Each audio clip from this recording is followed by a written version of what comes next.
right, we have a recording in Seattle. No, it's. Good evening. I'd like to call to order the October 15th, 2024 meeting of the North Bend City Council. Can the clerk please call roll? Mayor Pro Tem Alan Godhealth, Here. Councilmember Brendan Elwood, Present. Councilmember Mark Jocelyn, Present. Councilmember Heather Cullen, Present. Councilmember Christina Rustic, Here. Councilmember Susan Torgerson, Here. Councilmember Errol Tremolata. Here. All are present, Your Honor. Thank you very much. Can the clerk lead us in the flag salute?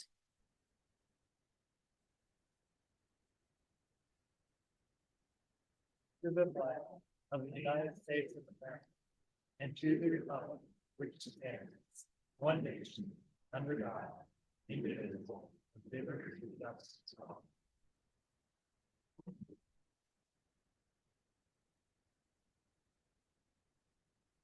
Okay, well, good evening, everybody. Thanks for joining us tonight. We will move on to our consent agenda. We have 3 items on our consent agenda.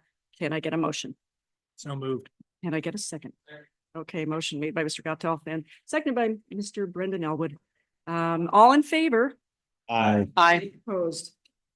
Motion carries and is unanimous. Thank you so much. Before we move on to citizen comments, as indicated on tonight's agenda, if you are attending remotely and would like to submit public comment, please submit your written comments via in-person drop-off, mail, fax, or email to sopedal@northbendwa.gov by 5 p.m. on the day of the meeting. We are no longer taking public comments for those attending remotely via Zoom unless they've reached out to the city clerk in advance of the meeting to request accommodation. Citizen comments. We will now move on to citizen comments. At this time, if you would like to comment on an item that's not on our agenda tonight, we'd invite you to come forward to the podium at this time.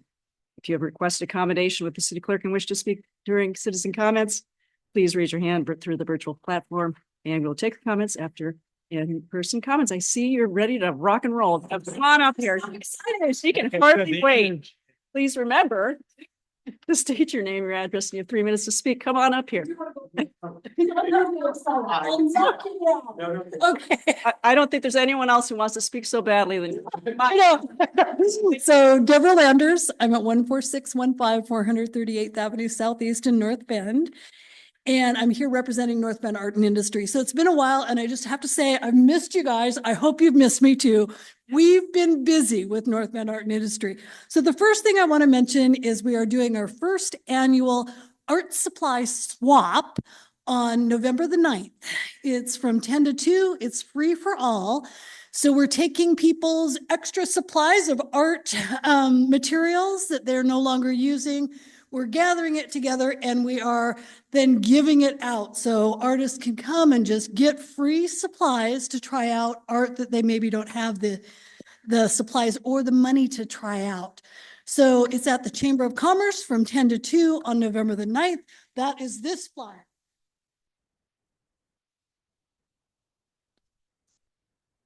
And then, as you know, for the last several years, we've been actively pursuing a location for us to actually develop a maker space in the Snoqualmie Valley. So we've been frantically searching for both property and a building that we can move into and start to develop into makerspace. Well, I am announcing tonight that we signed a lease. So I'm so excited. And it is in the city of North Bend. So the address is 1533 Bendigo Boulevard North. It's directly across from the playfields on Highway 202. So kind of, yeah, you know where it's at. It's currently the location of Pacific Crest Environmental. It's a 6,000 square foot building. We'll be taking over just under 2,000 square feet of it to begin with, and then growing. So right now, the current owners are using about 25% of the building. The rest is vacant. The plan is that as we grow, we lease more of the space. And the big picture is we really want to purchase the property. It's almost 2.5 acres, so we can do a lot with the exterior also. We're so excited. So we take occupancy on February the 1st. We'll be doing some renovations, and that's kind of dependent on a number of grants that are out in the world with good wishes for renovations. But it really, we could move in and start to function with minimal renovations. So we're so excited. So there will be a lot more coming up about our new makerspace. That's all I have. Do you have questions? Thank you for having me and goodbye. Thank you, Deb. Anybody else? Good evening. That is tough to beat. Okay. Oh, no. I should have gone ahead of you. So, Carl Moser, I live at 409 Pickett Northeast. So I'm about a half mile up the road. I'm sorry, this is my first time here. I apologize if this is a dead horse, but I did come to complain about the gang of 10 to 12-year-old kids that are marauding around on their e-dirt bikes. So my daughter, I have a 5-year-old daughter. She's very energetic. So pretty much every weekend, she always says the same thing. Hey, Daddy, can we go to the pump track at Torgerson? Absolutely love it. It's such a phenomenal space. It's great to see her not want her tablet and to go biking. But as is happening more and more often, we go there and it's not very long before a kid or a couple kids show up. They're on their e-dirt bikes. And these are not like e-mountain bikes. I am a mountain biker myself. These are full dirt bikes, no pedal, throttle. They've got moto helmets on with shields. They are not going at the same speed as the kids on their push bikes. And so we go there and, this kid's ripping laps but it's, there's like 3 of us there. So at one point this kid stops and I just say, hey, cool bike, but do you know you're not supposed to be here? And the kid just goes, and keeps riding. And so my 5-year-old just goes, Dad, I don't want to be here. And so we leave.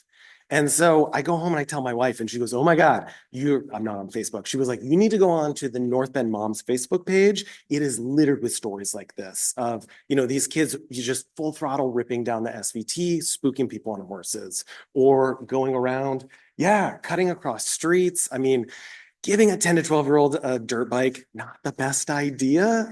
So I don't think we're setting up for success there, but it's clear to me having a couple interactions, they know where they're supposed to be and where they're not supposed to be. They just don't care, And so I feel like they haven't, there's been no accountability for them. And I think that's something that's kind of important, especially if you're a 10 to 12-year-old, you're learning these things. So I kind of had a mentor one time who told me, if you allow something, you're really condoning it. And so I feel like, I really want to put it out to this council, please don't allow this to continue because this is not something we want to condone. So I think that's my time. Awesome. Yeah. Before you leave, thank you for your comments, by the way. I didn't catch your name or your Oh, address. Carl Moser. So 409 Pickett Northeast. Thank you very much, Carl. Awesome. All right. Thanks for your time. You're very welcome. Thanks for being here. Anybody else? Hey, Erin, do you have anyone online? Michael Thomas is online. Okay, thank you very much. Michael, we are here. Sure. Mike Thomas, 1231 La Forest. If you give me 5 more seconds, you started the clock a little early. Want to remind people that the county is revising on-site septic system code, and the county has extended the comment deadline to October 21st. It's very important that folks comment. Also, the Board of Health will be voting on these November 21st. I really have some concerns, and I recommend you direct emails to Emmy Jackson at kingcounty.gov. You can learn about this at kingcounty.gov/OSS/code. Septic systems are really vital to health in our community, city and county-wide. There's more than 600 of them in the city and more than 2,000 in the North Bend area. There's a great study done by the Equitable Wastewater Treatment Futures Program that identifies the unsubsidized sewer cost as $84,000. Whereas a septic replacement, which means fields, tanks, and everything, is $41,000. It's clear that septics are financially superior to sewering. It's very important that we keep them. The repairs even less. One of the things I see is, for one, though, looking at both of these, though, sewer and septic replacements are unaffordable. It's not one versus the other. There are places that sewer will never go. And this is really important to think about as we move forward. You think about the financial ruin that someone faces if a septic fails, or even the greater ruin when they're compelled to sewer. So neither of these is really affordable. So what are some of the things we need to do? One, the Board of Health needs to take more time. There's only going to be 7 days to comment on the final revisions of this code. Second thing is we need to get the cost down as low as we can. And there's a couple things. The county radically exceeds state minimums, and the existing systems are far closer to that. I don't see any evidence of the widespread waterborne diseases or nitrate excess waters that would be pervading North Bend and the whole county with these excessive requirements. There are errors in the critical areas of science that deal with us. We simply get a lot of rain. 3 times what the science said. So this is a real problem. One of the other things is a key assumption is the Growth Management Act and County Comprehensive Plan mandating sewer in the UGA, along with perhaps many sewering districts. This policy needs to go. Let the best cost solution win that is most effective in maintaining health. There are other things to consider, but these are some of the key things. Return to the state code minimum and get rid of the policy that mandates sewer are the 2 biggest things that I would ask for. I look forward to speaking at Board of Health on Thursday. Thank you, and this concludes my comment. Thank you, Michael. Anybody else online? I don't think we see anybody. Aaron, that's it for online. Thank you very much.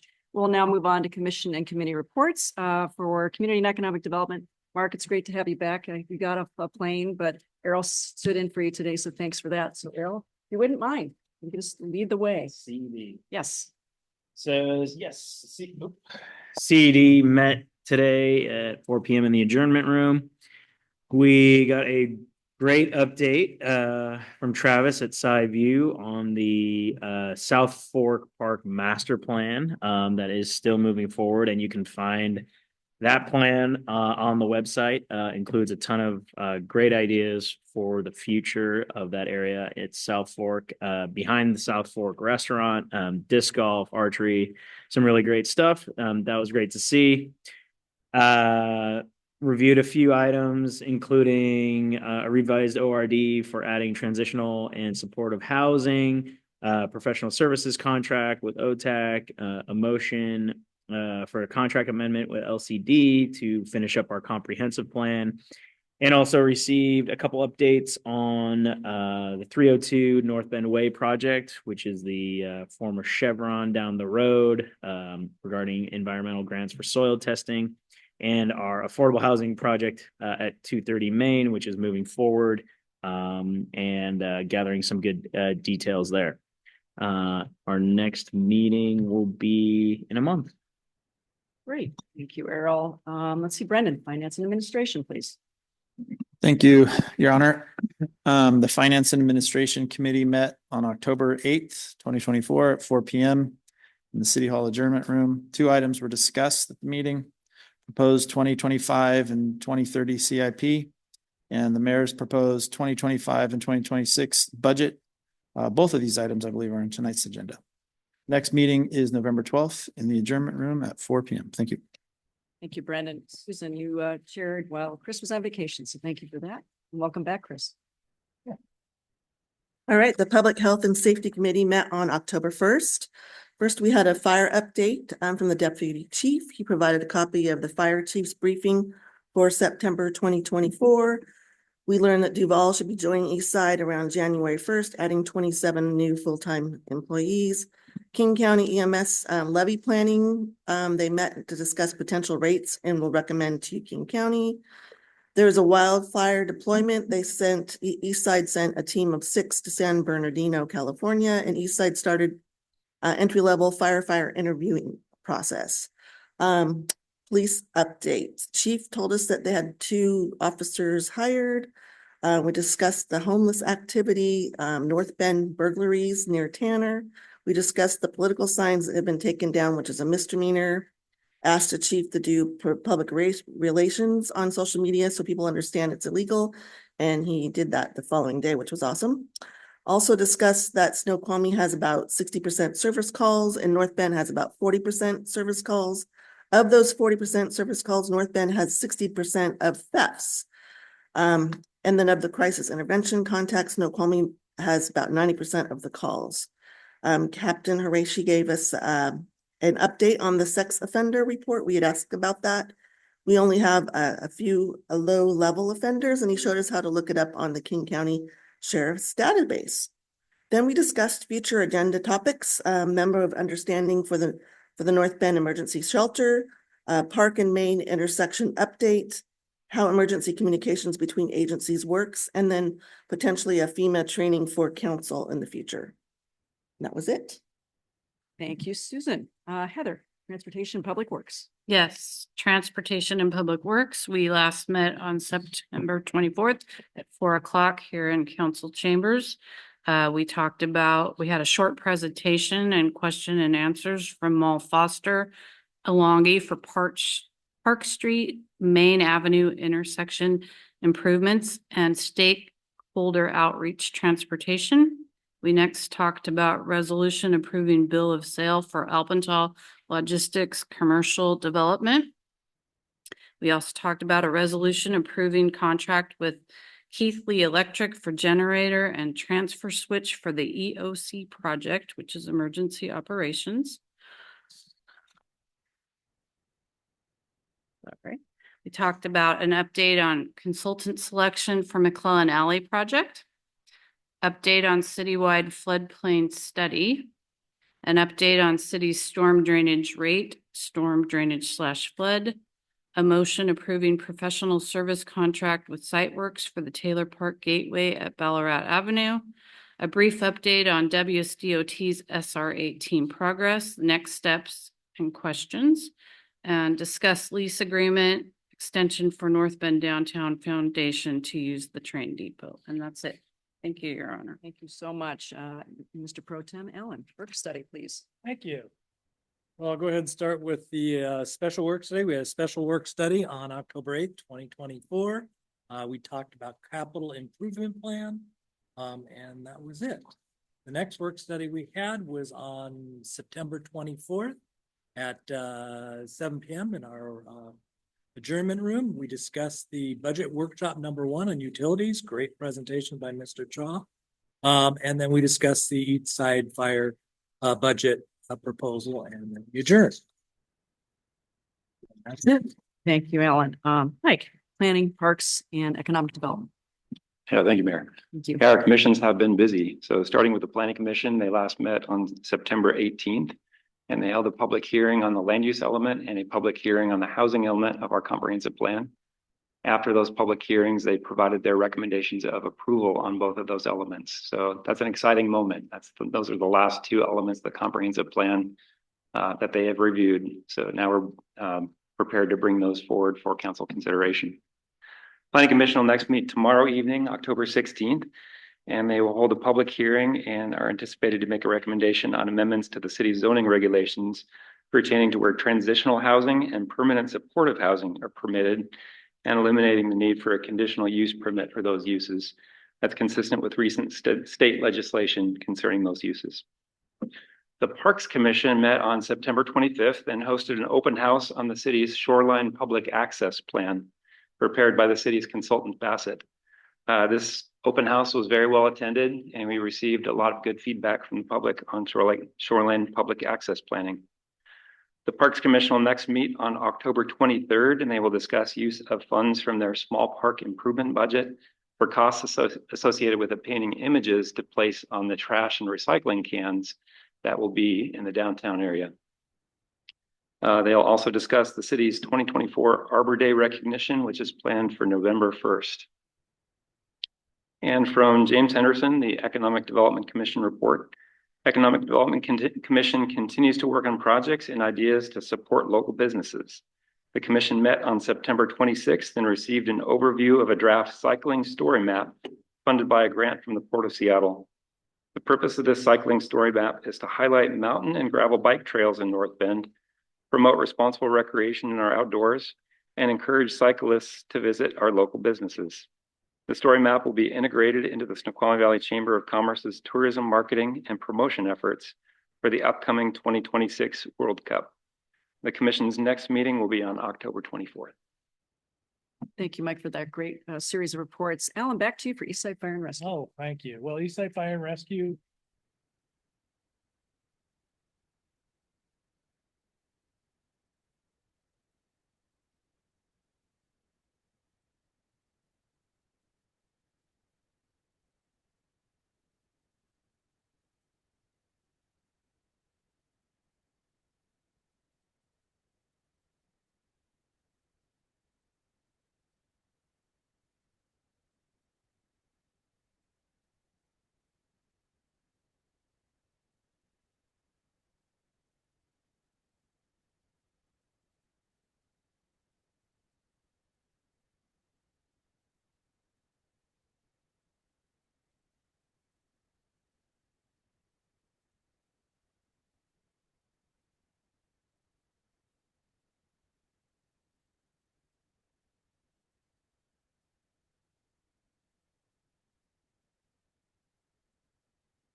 Thank you, Ellen. Moving on to regional committees. Anybody have any information for us tonight?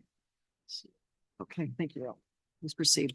SCA PIC committee met on October 9th, virtually, had a few updates. One, King County Metro Rapid Ride update, an update on environmental health services, rate study for 2024, which will likely be a rate increase for permit fees.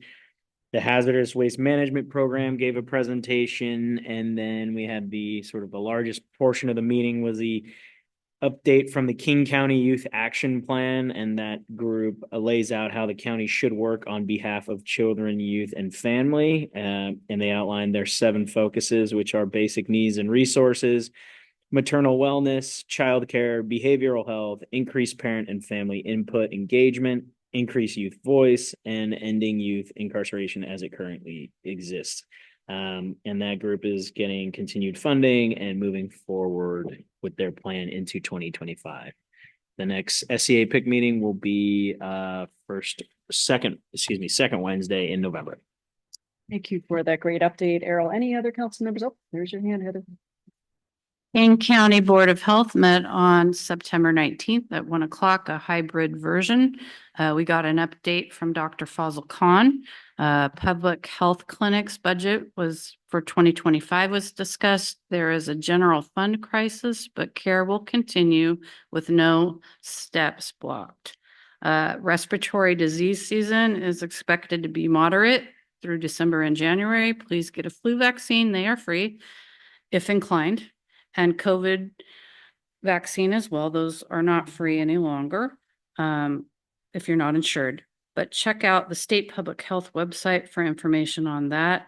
The next meeting will be October 17th, this Thursday at 1 p.m. Hybrid version, www.kingcounty.gov, BOH/Zoom, or council chambers, room 1001, 516 3rd Avenue, Seattle. Thank you. Thank you, Heather. Any other council members with any regional committees reports? I don't think so. Okay, with that, we're going to move on to introductions. Item number 4 is presentation, Mayor's Message 2025-2026 biennial budget. Let me begin. There's a lot of information in here. I hope you enjoy. Took a lot of work to make this happen too, by the way, and I appreciate all the help. Tonight, it is my honor to present to our community a balanced preliminary biennial budget for 2025 to 2026. In keeping with state statutes, the biennial draft budget will be prepared for adoption the first week of December. In addressing the priorities of our residents, this budget reflects projects that nourish our highly livable mountain town community, while also exploring strategies to increase general fund revenues. While we enter 2024 with new city council members, a new mayor, and a new finance director, the city's tradition of fiscal conservatism will continue as the council recognizes it's critically important to keep city operations sustainable now and well into the future. The biennial budget proposes a $117 million budget for 2025 and a $105 million budget for 2026. The 6-year capital improvement plan for North Bend proposes a $104 million transportation, park, and facilities budget and $28 million water capital improvement plan, a $31 million sewer capital improvement plan, and a $23 million stormwater capital improvement plan. On adoption, this budget will formalize the policy directions set by the council for all city government department programs and services while ensuring the best financial decisions for our community. This budget is built upon the following financial and community development principles. They are long-term financial planning and financial sustainability, fully fund operating and capital expenses, maintain current levels of services, maintain reserves, deliver high-quality drinking water, manage the city's wastewater, manage surface water runoff, preserve investments in equipment and technology, continuing focus on community safety, promote economic development, provide public recreation opportunities, provide safe and efficient transportation, preserve the city's brand as an attractive small mountain town. Moving on to infrastructure, let's put some attention to that right now. And our city's catching up with infrastructure investments that are right now enabling smart economic growth. This year, the city completed its largest ever capital project, the wastewater treatment plant high priority improvements. These improvements also add the ability to take additional capacity, such as the Meadowbrook Sewer Utility Local Improvement District, a ULID that will expand public sewer throughout the western portion of the city. The Meadowbrook ULID is 70% through design. Both the city and our other local water purveyor, Salal Water Association, are in the process of designing and constructing 2 water interties. Soon the interties will be ready to share water, allowing for mutual support in emergencies and providing everyone with the ability to supply water to all property owners in their service areas as is required by state law. The water interconnect with Salal is currently out to bid. On the transportation front, the city has 3 roundabouts in design, and we continue our work to remove sidewalk gaps and increase connectivity throughout North Bend. And moving on to city parks, after much community input, now in design are a series of projects that will tie into one another beautifully. McClellan Alley and the train depot building improvements and the Taylor Park Master Plan. Also being completed this year is the Tenant Trailhead Park and the Dahlgren Family Park. I hope that you have the opportunity to enjoy these both. Housing, speaking of housing, this year our population grew a little to 8,500 residents. We have seen many single-family homes built these last few years. With that, most single-family zoning has been developed with only 2 subdivisions left to build out, Ichijo near Wood River and the Tree Farm by Maloney Grove. In addition to single-family homes, your council recognizes that our city must be a community where working people can afford a place to live. The city's work in completing a property tax abatement for the Traverse Apartments does just that, ensuring 26 rental units are protected at 80% of King County median income. And the city's purchase of 230 Main Avenue North, that property will further handle that work. Soon a developer will be selected to build below market rate apartments there. With regard to economic development, the city is experiencing a relatively slow down to residential and commercial permitting. Let's see, national and local economies are reeling from a year of high inflation and high interest rates. It's resulting in a slower development. Regardless, big projects are moving forward in North Bend. Residents watched a portion of the Outlet Mall come down this year, and in early spring of 2025, you will see the North Bend's first hotel break ground in its place. This incoming rejuvenation brings with it a competitive leasing, lending us to anticipate major store and restaurant development next year. This year, the council approved a development agreement for a 35-acre master planned commercial project near Exit 34. While it is in its infancy right now, we look forward to proposals and sharing feedback from our residents. Public safety services for police and fire are raising their costs far beyond typical consumer price index increases of the past. Discretionary general fund balances that were available for decision cards to council are no longer available. In this next biennium, fiscal responsibility will include working together to locate strategies that will serve to increase general fund revenues. And there are challenges. This year has presented the city with quite a few, such as a slow recovery from COVID, high inflation, a slowdown in the housing market, a sluggish commercial development market, and the completion of employee bargaining agreements, increased public safety costs, and a new police contract. Revenues from development have begun to decline, and the competition for commercial development is ever present. Being fiscally responsible is a duty of our city takes seriously, and this year North Bend became one of the few cities in Washington state that delved into a long-term deep study called the Fiscal Sustainability Analysis. The study provides a realistic look at our future in a variety of scenarios, identifying strategies for long-term economic development and financial sustainability with each. It provides the council with an evaluation development or tool for peeking into the future, so to speak, and to see what direction a policy may lead with respect to our finances. We've been working hard through scenarios for much of this year. Combining this work with potential to adopt tax increment financing, another exciting opportunity, as well as our work in marketing to new businesses, we remain both optimistic and eager for what's to come. The city continues to provide quality civic events in partnership with North Bend Downtown Foundation, and the Main Street program continues to get closer to certification by the state and is on schedule. Strategic planned accomplishments. In February, the council and I set a series of ambitious goals at our annual council retreat with a focus on improving transportation, bolstering infrastructure resilience, fostering inclusive community development, expanding green spaces for all to enjoy, and addressing housing affordability. and ensuring the safety and security of every resident. City departments have made great progress in helping us achieve our strategic plan goals. The finance department is preparing a financial forecast for the next 6 years, 2025 to 2030, is spearheading development for 2025-2026 biennial budget, and is finishing up the submittal of annual financial reports for 2022, 2023, and 2024 to the Washington State Auditor. As our largest city department, Public Works is in the process of engineering design for the South Fork Avenue extension, is in the process of engineering design for the Starfish Roundabout, and continues to increase pedestrian connectivity by filling in sidewalk gaps. Has completed the Cedar Falls Way pavement overlay and the Ballarat pavement overlay.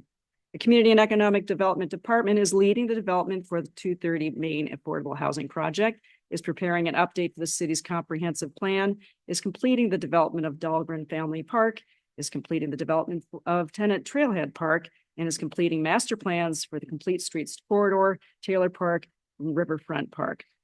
And let's see, and is creating, an outdoor recreation guide and a small business attractions and expansion slides. Citywide administration continues to provide vision and leadership for the city, including facilitating an evaluation of police services options, leading in negotiations with the Snoqualmie Police Department for continued local policing services, completing a comprehensive update for the city's personnel manual, and leading the development of a fiscal sustainability study. In conclusion, we will end the biennium in 2026 with a positive balance forward and in the general fund and a full reserve account. The future of the city is bright, and with the support of my excellent staff who maintain our streets and utility system, as well as the community planners, designers, and administrative staff who keep this city running smoothly at all times, I look forward to an exciting 2025 and beyond. Thank you so much for your time. Moving right along. Item number 5, AB 24-107, public hearing only, presentation of the 2025-2026 biennial budget. Mr. Cha, will you provide presentation for us tonight? And thank you.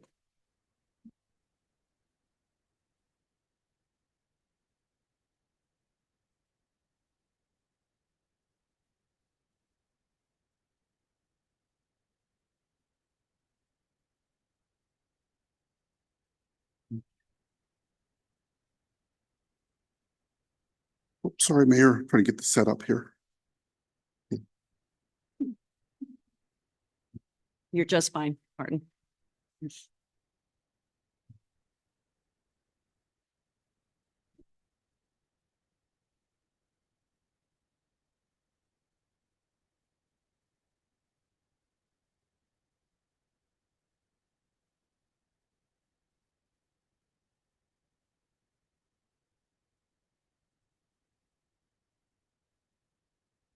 Hey, sorry about that, Mayor. Okay. All right. For the record, Martin Cha, Finance Director, City of North Bend. I have a fairly lengthy presentation to go over with you. City Clerk Opedal assured me that I have plenty of time, and she encouraged me to take my time going through this. I love that. Right. You do all have a copy of this updated presentation before you. Okay. So let's start with slide 2. What I'd like to go over tonight is a couple of things. Number one is present to you a updated general fund financial forecast. As you recall, I presented an initial forecast to you on September 3rd. And then secondly is to go over the details of the mayor's preliminary budget for 25-26, including a forecast through 2030. And then we've discussed next steps, including a community council review, as well as public hearing number 3 scheduled in November, and then eventual council adoption of the budget in early December. So for the listening public, the city operates using fund accounting. This table here summarizes the city's approximately 40 different funds. Tonight we'll be focusing mainly on the general fund, but I will be covering highlights for the other funds or fund families, which includes the special revenue funds, the debt service funds, CIP funds, utility funds, as well as internal service funds. Slide 4, Council presents to you an updated general fund financial forecast through 2030. This slide is updated from the presentation that I initially gave to you on September 3rd. The box that I have there inset summarizes what's been updated. The first update that I made is, as Councilman Gotthealth mentioned, the Eastside Fire and Rescue Board adopted the budget for 25-26 on October 10th. I've pulled that updated budget into this financial forecast. The King County has also updated its property tax estimates, including updated assessment values that occurred on October 8th. I pulled that in. Increased AWC risk insurance premiums. We received estimated costs from that. I pulled that in as well. And then finally, the largest item is for the Snohomish, City of Snoqualmie police contract. And this forecast reflects the city's proposal or counter proposal to the city from late September on September 27th. With these changes, as you can see, the forecasted fund balance, which is represented in green, it's gradually declining, but it stays above the ending fund balance target through 2030. And by the end of 2030, we expect to be just above the fund balance target by roughly just under $100,000. Any questions on here, Council, before we move on?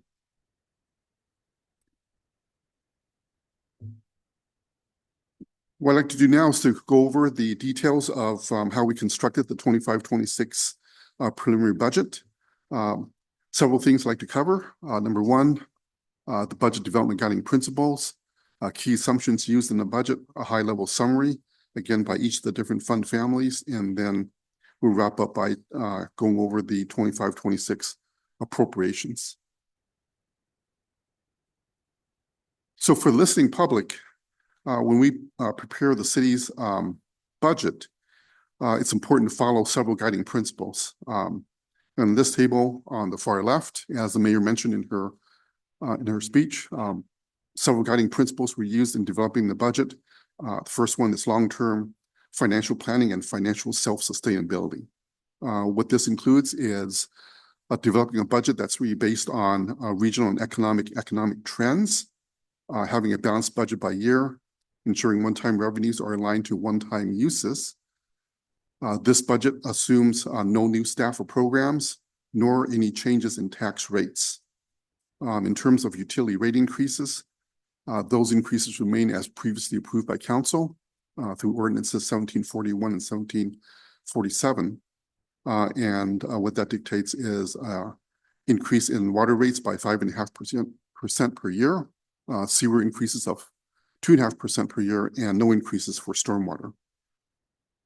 We do have a rate study, a utility rate study plan for that will begin in the fourth quarter of this year, and we expect that to conclude sometime by mid to late first quarter of 2025. And that purpose of that rate study is to reset the or determine what the rate adjustments needs to be for 25, 26, and forward.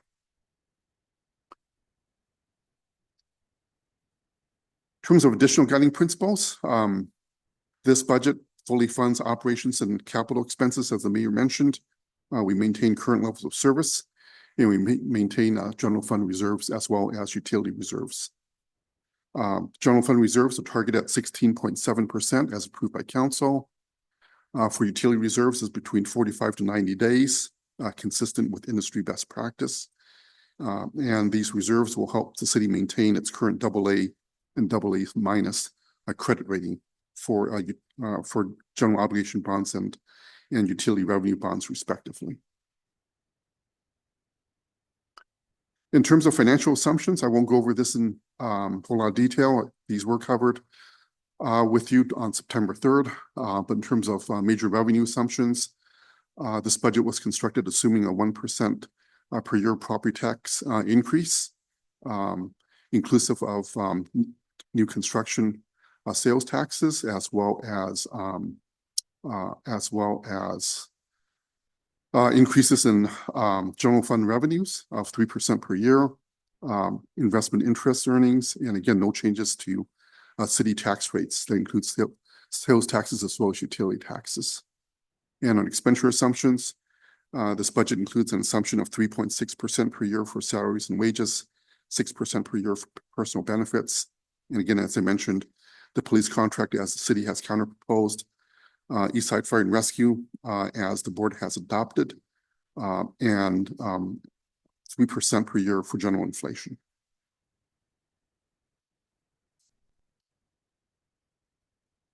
So let's turn our attention now to a high-level overview of revenues. So the first one I want to cover are property taxes. When a consumer pays or a homeowner pays their property taxes based upon approximately about $1 million home, according to Zillow, an average home in North Bend is sales price is about $977,000. Using the 2024 levy rate of $9.76, this translates to an annual property tax levy of about $9,468. The city's share of this is just under 10% at $917, or about 94 cents per thousand. As you can see on this chart, the largest contributors to the to property tax increases includes local schools at $3.39 per thousand, state schools, i.e. the universities, at $2.52 per thousand, King County at $1.34 per thousand, and several smaller jurisdictions, which includes Skyview Parks, the King County Library, the Snoqualmie Valley Hospital, as well as other jurisdictions, at about $1.57 per thousand. So I'll pause here just for a second and see if council, if you have any questions. I do. Yes. This does not include voted capital bonds, correct? Like the school district, this is just operating capital that flows to the local school district, and money that's going to pay off the high school is in excess of this. Is that correct? Oh, no, this includes the voted levies. It does. Yes. Wonderful. Thank you. And I'll go over this in a little bit more detail, Councilman, but the 94 cents per thousand, for example, as you recall, several years ago, we had an excess levy to pay off or to pay for the bonds to construct the fire station. That's included in that 94 cents per thousand for the city of North Bend. And that's worth about 5 cents per thousand. So our base or operating levy is worth about 88 to 89 cents per thousand.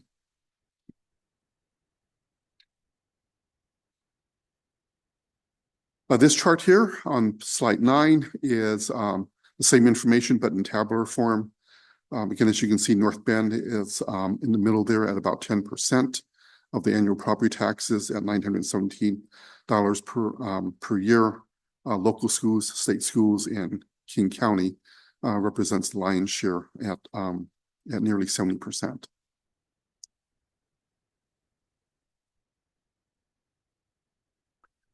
In terms of the property tax levy, each year we go through the exercise of recalibrating the levy based upon allowable increases as allowed under state law. That includes the 1% increase. As you can see, that is shown on the second line on this table. So how we read this table is we start off with the 2024 regular levy of $2,486,000. A 1% increase is equal to $24,860.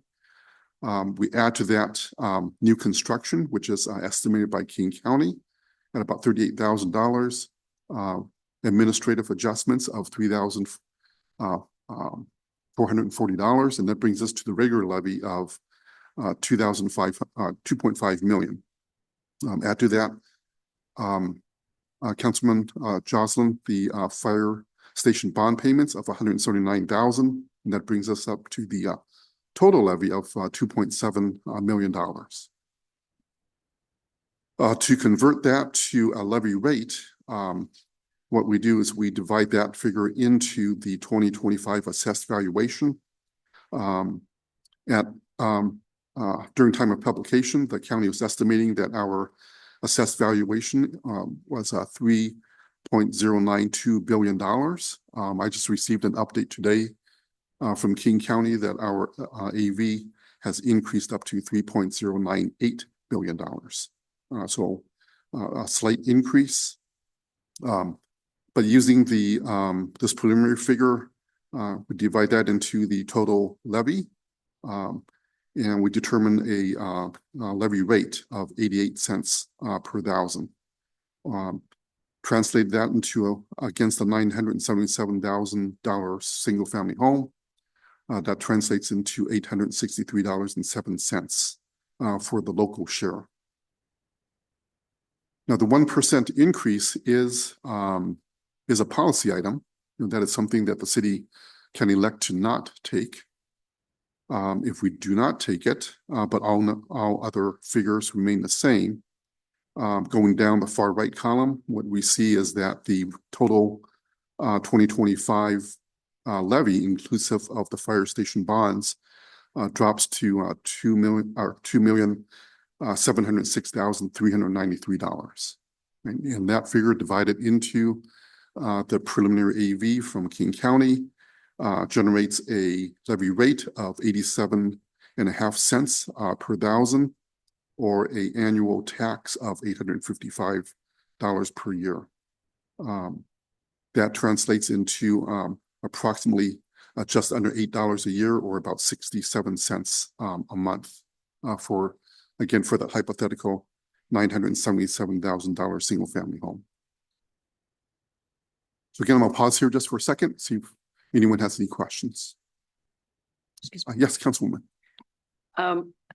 Maybe I'm misunderstanding this, but does your financial forecast part, this one, include or not include the 1%? It includes the 1%. Okay, thank you. Any other questions? Councilwoman Cohen. I might be off base here. So I want to go back to the slide with the schools, the state schools versus the local schools. And I may be completely off on budgets, but I just learned last week that if our children go to like Running Start, that takes away money from the high school, and if vice versa. So that's not property tax based, that's just on what the state has to pay for our kids to go to school individually? No, that is property tax based. So my understanding as to how that works, that entitlement program, is the state at a specific date during the school year, they take account of the number of students in each school. And that number, the number of students in each school is then used as a basis for allocating funds to each of the school districts. So if a student exits the public school program and goes to Running Start, that decreases, right, the population count for that school, and therefore would slightly decrease the amount of allocated funding to that school and school district. So yes, it does eventually affect the property tax that the state seeks to fund local schools. But again, it's determined based upon the student count and the entitlement formula that the state uses to allocate funds to local school districts. Okay. Any other questions?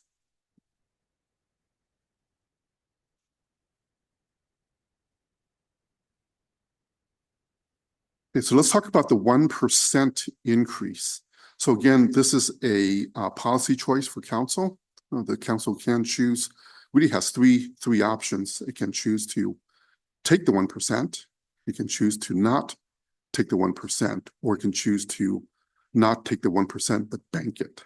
And I'll go over each of those three options in a moment here.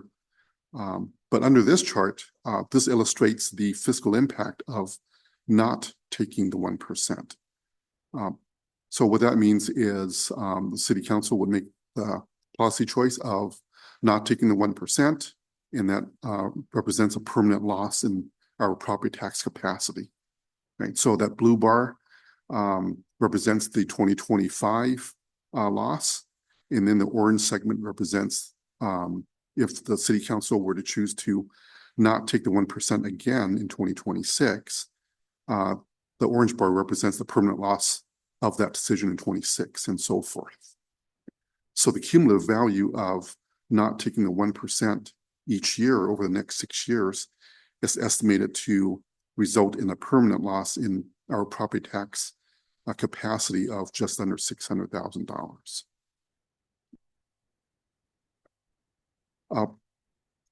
An option that cities have is to what's called to bank that 1% capacity. So in other words, we elect to not take the 1%, but we preserve that capacity as part of our levy, as part of a future levy capacity. So for example, we do not take the 1% in 2025, but we can elect to tap into that 1% capacity from 25, as well as the 26 capacity in 26. So in 26, potential increase there could be up near closer to 2%. Councilman Tremolata. So two questions. One, on that that graph for not taking it for 5 years, is there a growth for AV over the 5 years baked into that, or is it stagnant through based on this next year's AV? So actually the 1% is not dependent on what happens to the AV. So remember, when we go back to this slide here, the 1% is based on what you levied the previous year.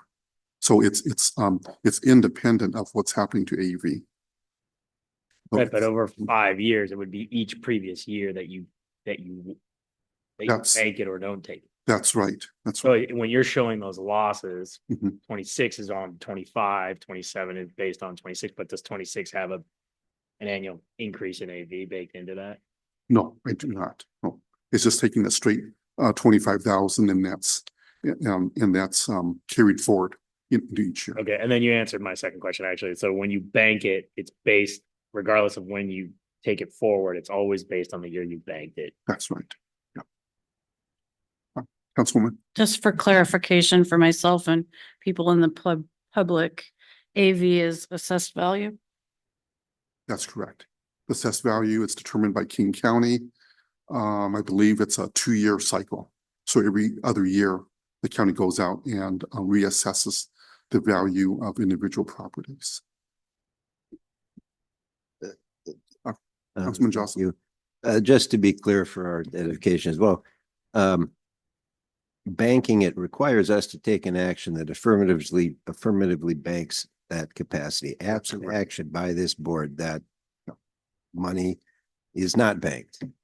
That's correct. Thank you. That's correct. So depending upon your direction, I'll bring forward to you one of 3 ordinances. Right? One ordinance would be taking the 1%. A second ordinance would be not taking the 1%, or in other words, we lose the permanent capacity. And then the third option would be to bank it. And bank it. Correct. That's right. That's right. So those 3 options would be mutually exclusive, of course, right? You select one for adoption.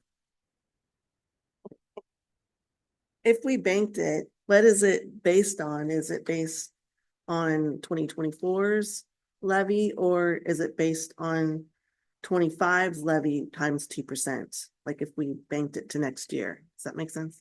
Yes, it does. Okay. Right. So it's based on, it's an accumulation. So the first year bank is worth, in this case, let's say $24,000. Right? The next year's bank would be based upon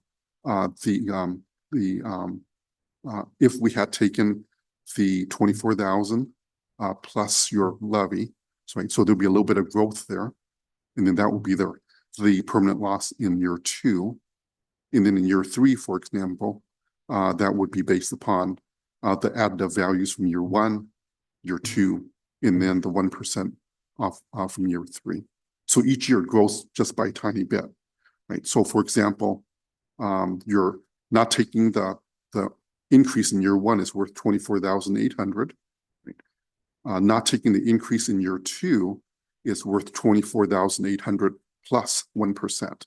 So about another $25. Okay, so to summarize that, what I was thinking, if we didn't bake it, if we banked it for 2 years and then the 3rd year, we're basically using the previous year's levies on those other 2 numbers. We're not able to use year 3's levy rate, which might be higher, and go 3% on that levy rate. Is that correct? No. So in year 3, you can tap into what you banked from year 1, year 2, as well as the 1% on year 3. Okay, so but that scenario, you're still using the levy from year 1.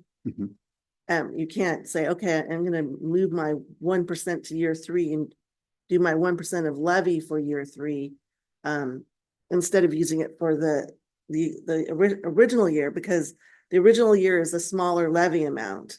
So I'm not getting more money by going 3% in the 3rd year. Oh, that's right. Because you have to use the previous 2. It's yeah. Okay. That's what I was wondering.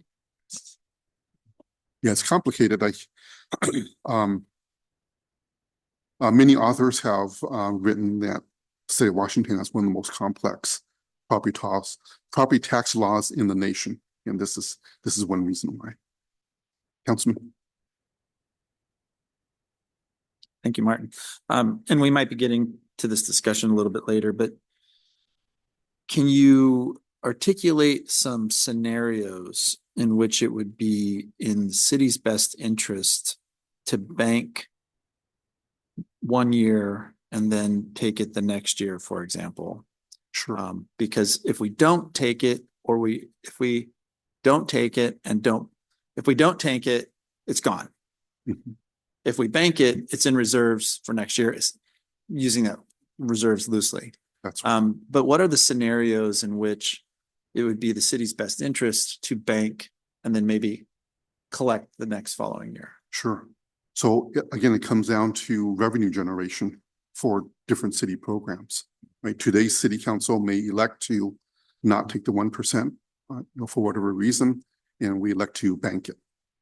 Next year, city council may have different thoughts, and by leaving that bank capacity in place, you're doing 2 things. Number 1 is you're allowing the city to tap into a past revenue source, right? The previous year's revenue source to fund programs without, for example, if you elected to take a permanent loss of the 1%, and let's say in year 2, you decided that you wanted to expand a program and we needed monies for that.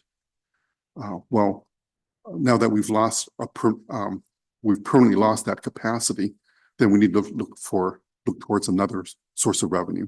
Increasing utility taxes, maybe raising monies through other forms of revenue, maybe instituting taking a look at emissions taxes or whatnot. Okay, thank you. And then real quick, I can't recall, and I apologize. What has been the last 3-year decisions of this council as far as taking it, not taking it, banking it? And the other thing is maybe more of a statement. In the past, when we have taken it, we've designated it to be spent on very specific things, if I recall correctly. And is that something that you recommend? Sure. So answer your first question first. I believe, and maybe others can correct me, but I believe in the previous 2 years, we took the 1%. In the year before that, or 3 years ago, we elected to to bank it. Thank you. In terms of what we can do with the funds, it is a choice for the city council that you can earmark these general revenues for specific purposes. A great example, two examples actually. One, city of Redmond, by practice, they allocate a portion of their sales taxes for transportation funding. And that's been a longstanding policy of the city. Another example is city of Black Diamond in their portfolio of revenues, utility taxes, property taxes, etc. They earmarked specific revenues towards certain to public safety related expenses and non-public safety related expenses. I don't know if I would recommend that. It makes for budgeting quite challenging in that organization, but that is an option for council. Okay. I could have sworn we didn't, at one point, I don't know if it was 3 or 4 years ago, we hadn't taken it and we took the full bank. Was that year 3 that we took the full bank? Versus, I don't remember us banking it in year 3, the last 3 years. Okay. I think you may be right. That in the last 2 years, we took the 1%. In 3 years ago, we tapped into that bank capacity. Right, we took the 1% plus the bank. Yeah. Councilman Tremolata. Is there any sort of sunset clause on the banking in terms, or does it bank in perpetuity until the council takes action? It's banked in perpetuity. So you can carry that for quite some time.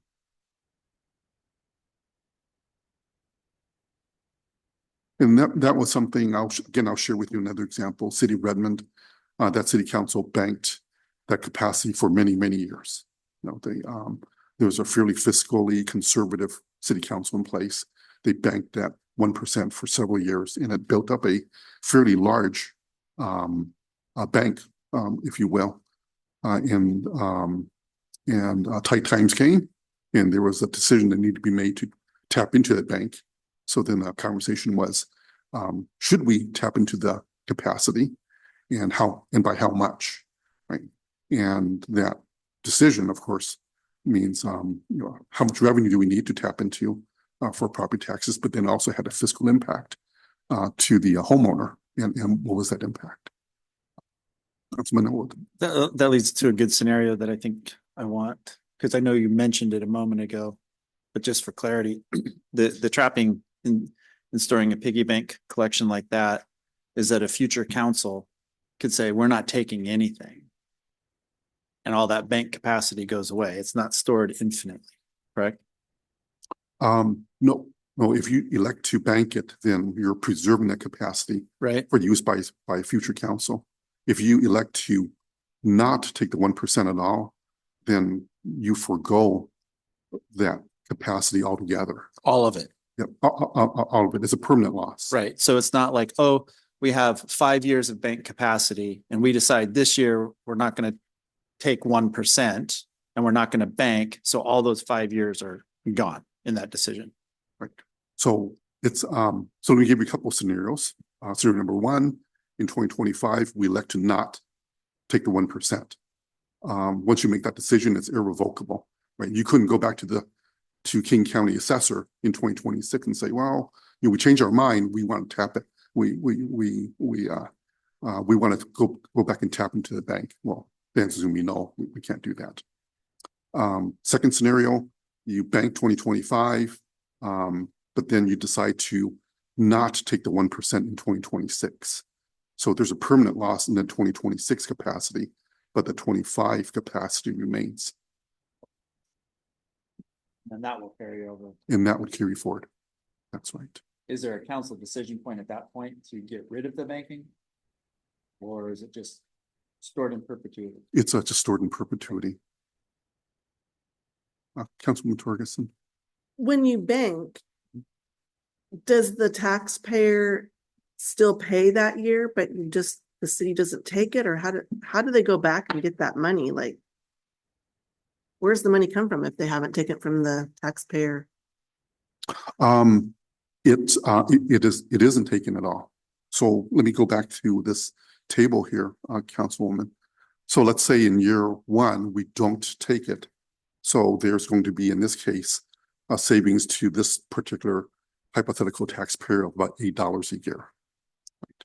So fast forward to year two, we don't take it again. And there's gonna be another 1% on that $25,000 that you don't take, right? So that bank continues to grow incrementally. That capacity remains in the wings. It doesn't affect the calculation of the taxes because it's not, as you can see on this table here, it's not part of your regular levy. So it never makes it into the calculation until, for example, let's say in 2026, we decide to tap into that 24,860 bank. Then in 2026, you're going to have a 1% increase authorized in 26. Plus, you can tap into the 24,000 from the previous year. That's right. That's right, right. And the advantage for the city is, again, as your finance person, I'm very city centric. So in 2026, your levy, as you take that 1%, your and you take that bank, for example, from 25, your regular levy in 26 will be the additional 1% plus the 25,000 from the previous year. So that increases your base, right? So then that base then serves as your calculation for 27, and your 27 1% is that much higher. Councilman Elwood. Just for a bit of clarity on that. So if we bank it this year, property tax is not taken. No. If next year council decides to take the 1% as well as the bank, that's double hit to the taxpayer. Correct? No. And 3, 4, so forth, just to be clear. Okay. So you're paying the house at some point, but you're not paying it in the year that you're banking it. That's right, right. And there's nothing requiring you to take the entire bank. You can tap into a portion of it.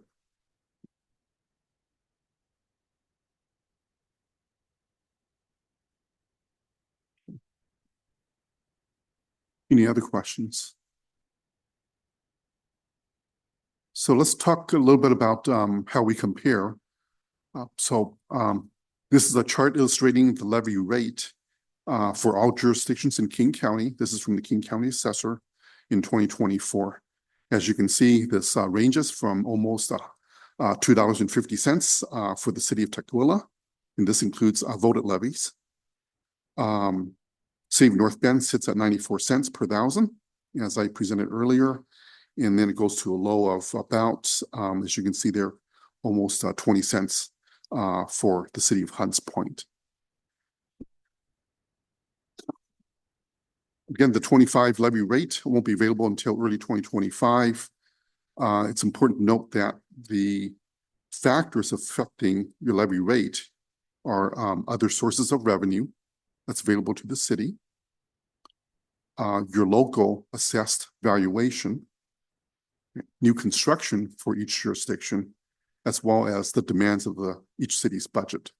Right. So while this chart is great for comparative purposes, because of so many unique factors and demands on city finances, each jurisdiction has their decision making is really quite unique to their local needs.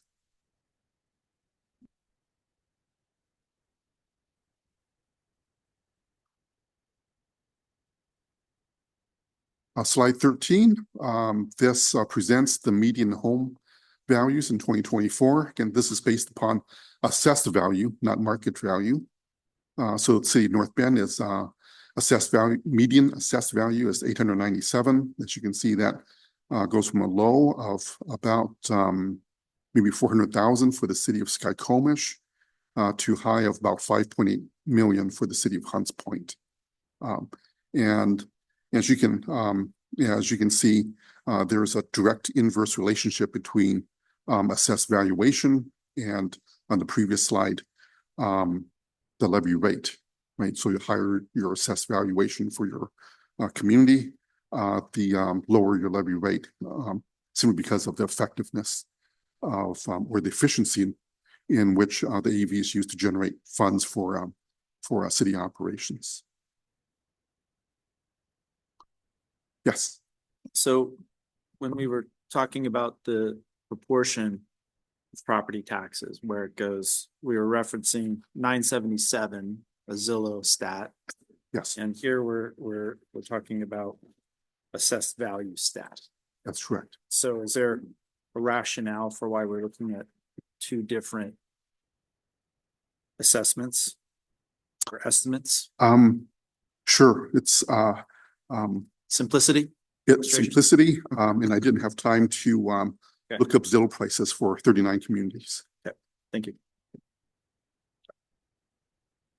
Any other questions? So slide 14, this really kind of summarizes the options before council.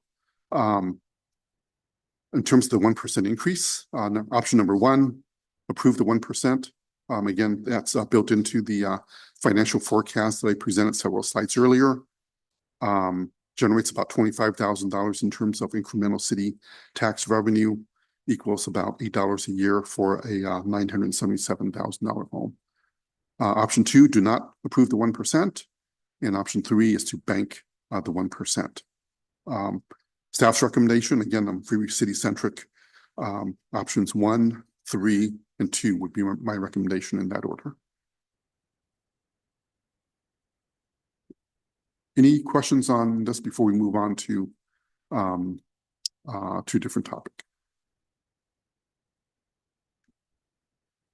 All right, so let's kind of just summarize high-level results for the general fund.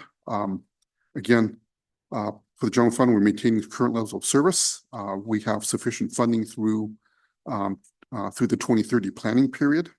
We're assuming that we'll continue contracting with Eastside Fire and Rescue. We're going through negotiations. Councilman Gothel. Yeah, I wanted to clear that it's an ILA, it's not a contract. Oh, excuse me. Thank you. Yeah, yeah, we're funding, yeah. Okay, great. Thank you for the correction. So continuing the ILA with Eastside Fire and Rescue, we're currently negotiating a renewed contract with the city of Snoqualmie for police services. And as you know, we're in process of completing a analysis of policing service alternatives by the Center for Public Safety Management. Long-term financial sustainability for the general fund. Our state's tax structure continues to be a challenge for all municipalities within Washington state. Economic development, I think we've mentioned this several times, is really key for developing the long-term fiscal sustainability for the city as a whole. In terms of financing future public safety costs in particular, something that we may need to look into is a property tax levy lift to generate that level of revenue to pay for public safety costs. This chart here corresponds to the histogram that I reviewed earlier. Again, as you can see, in 2030, we're sitting about 400,000 above the ending fund balance target.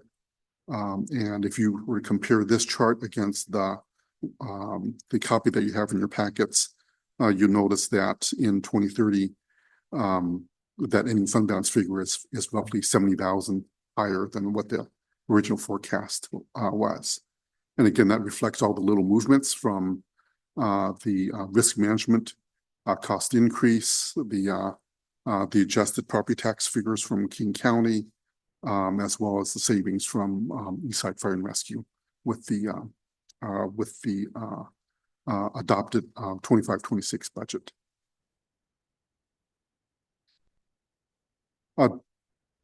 Councilman Gatel. I'm assuming on the police contract, you're using the rate that we offer them, not the rate that they presented to us. That's correct. So that's still a very flexible way. That's right. It's very fluid. That's right. Thank you.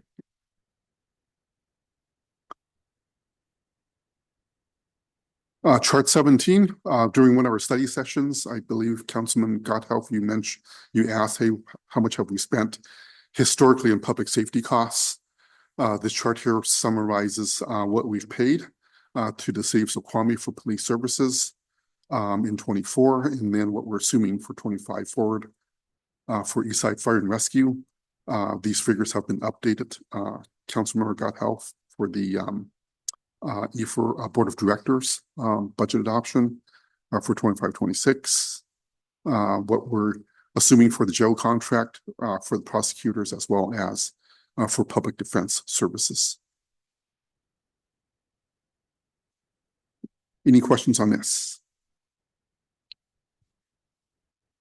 Right, in terms of new revenue options, there are several options, but they're fairly limited in terms of tools that are really available to us in terms of efficiency, in terms of generating revenues for the city.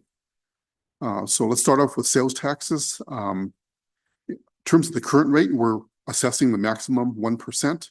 This includes the first half and second half optional rate of 0.5% each. And we're at the statutory maximum. So under for city sales taxes, there is no remaining capacity. For the public safety sales tax, as you recall, I think in an earlier study session, I had mentioned to you that I thought that the public safety sales tax was available to the city. I researched that a little bit further, and it turns out that our city had actually approved that in 2014. So that revenue sources is no longer an option. A property tax levy lit lift is a potential option. Again, we generate about 2.7 million per year in property taxes. And depending upon what you specify in the ballot, and we'll go over a ballot levy lit lift examples here in a moment. Depending upon that, what you want to raise, that amount will vary. Utility taxes, private utilities, we're currently levying the maximum 6%. You could exceed that with a public vote, and each additional 1% generates about $180,000.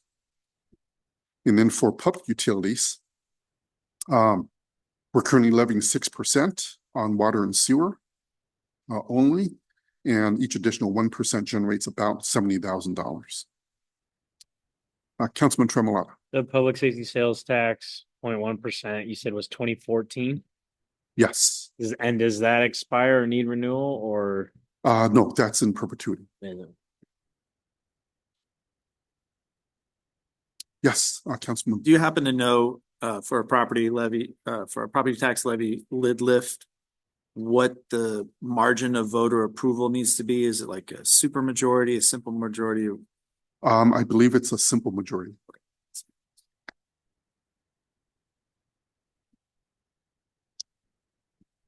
Any other questions on this table? So property tax levy lid lift, we could do that for public safety. Yes. Okay. In fact, for a levy lid lift, you have to specify the purpose. So whether it's for parks, public safety, other services, but it has to be specified in your levy title. In fact, I'll go over some examples of that, Councilwoman. Next, this slide here, I thought I'd just clip this for you. Again, November 2014, general election ballot, proposition number 1. We asked the voters, will you authorize a sales tax levy for public safety purposes? And as you can see in the orange there, we specified that that funding would be used to pay for police as well as fire services from Eastside Fire and Rescue. This passed by a margin of 60, I believe it was about 64% to 36% in 2014.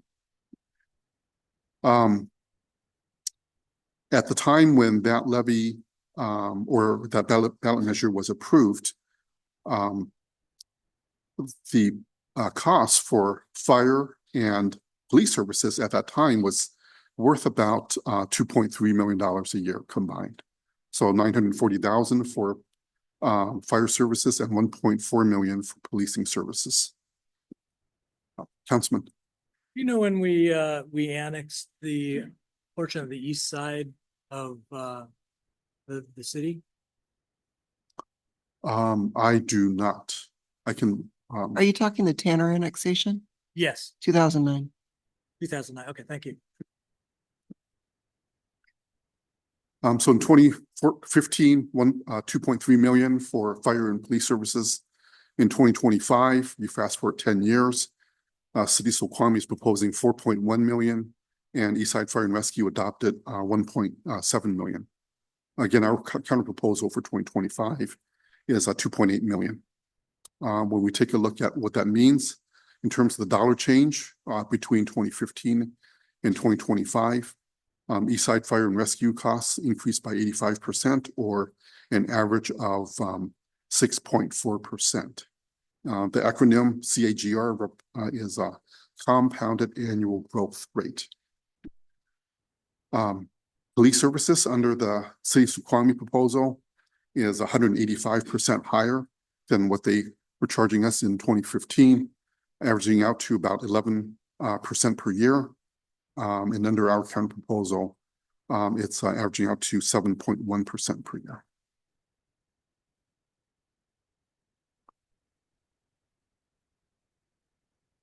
Sales taxes. So I put this slide in terms of helping to educate the general public as well as reminding us. So where does our 9.1% go? So again, the local sales tax rate is 9.1%. As you can see, the city portion includes several elements.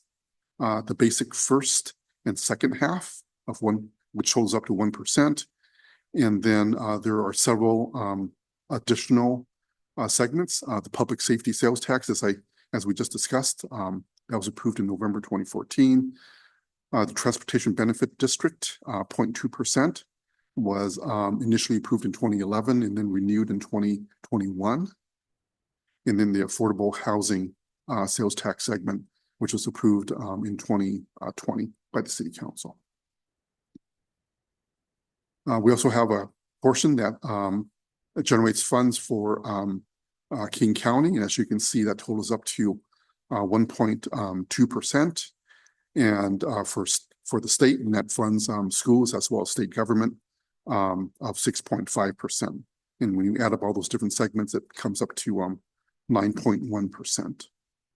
So for the listening public, when we go out and we purchase something within the city, and we pay a 9.1% sales tax. The key takeaway here is the majority of that sales tax is actually going towards other jurisdictions other than the city of North Bend.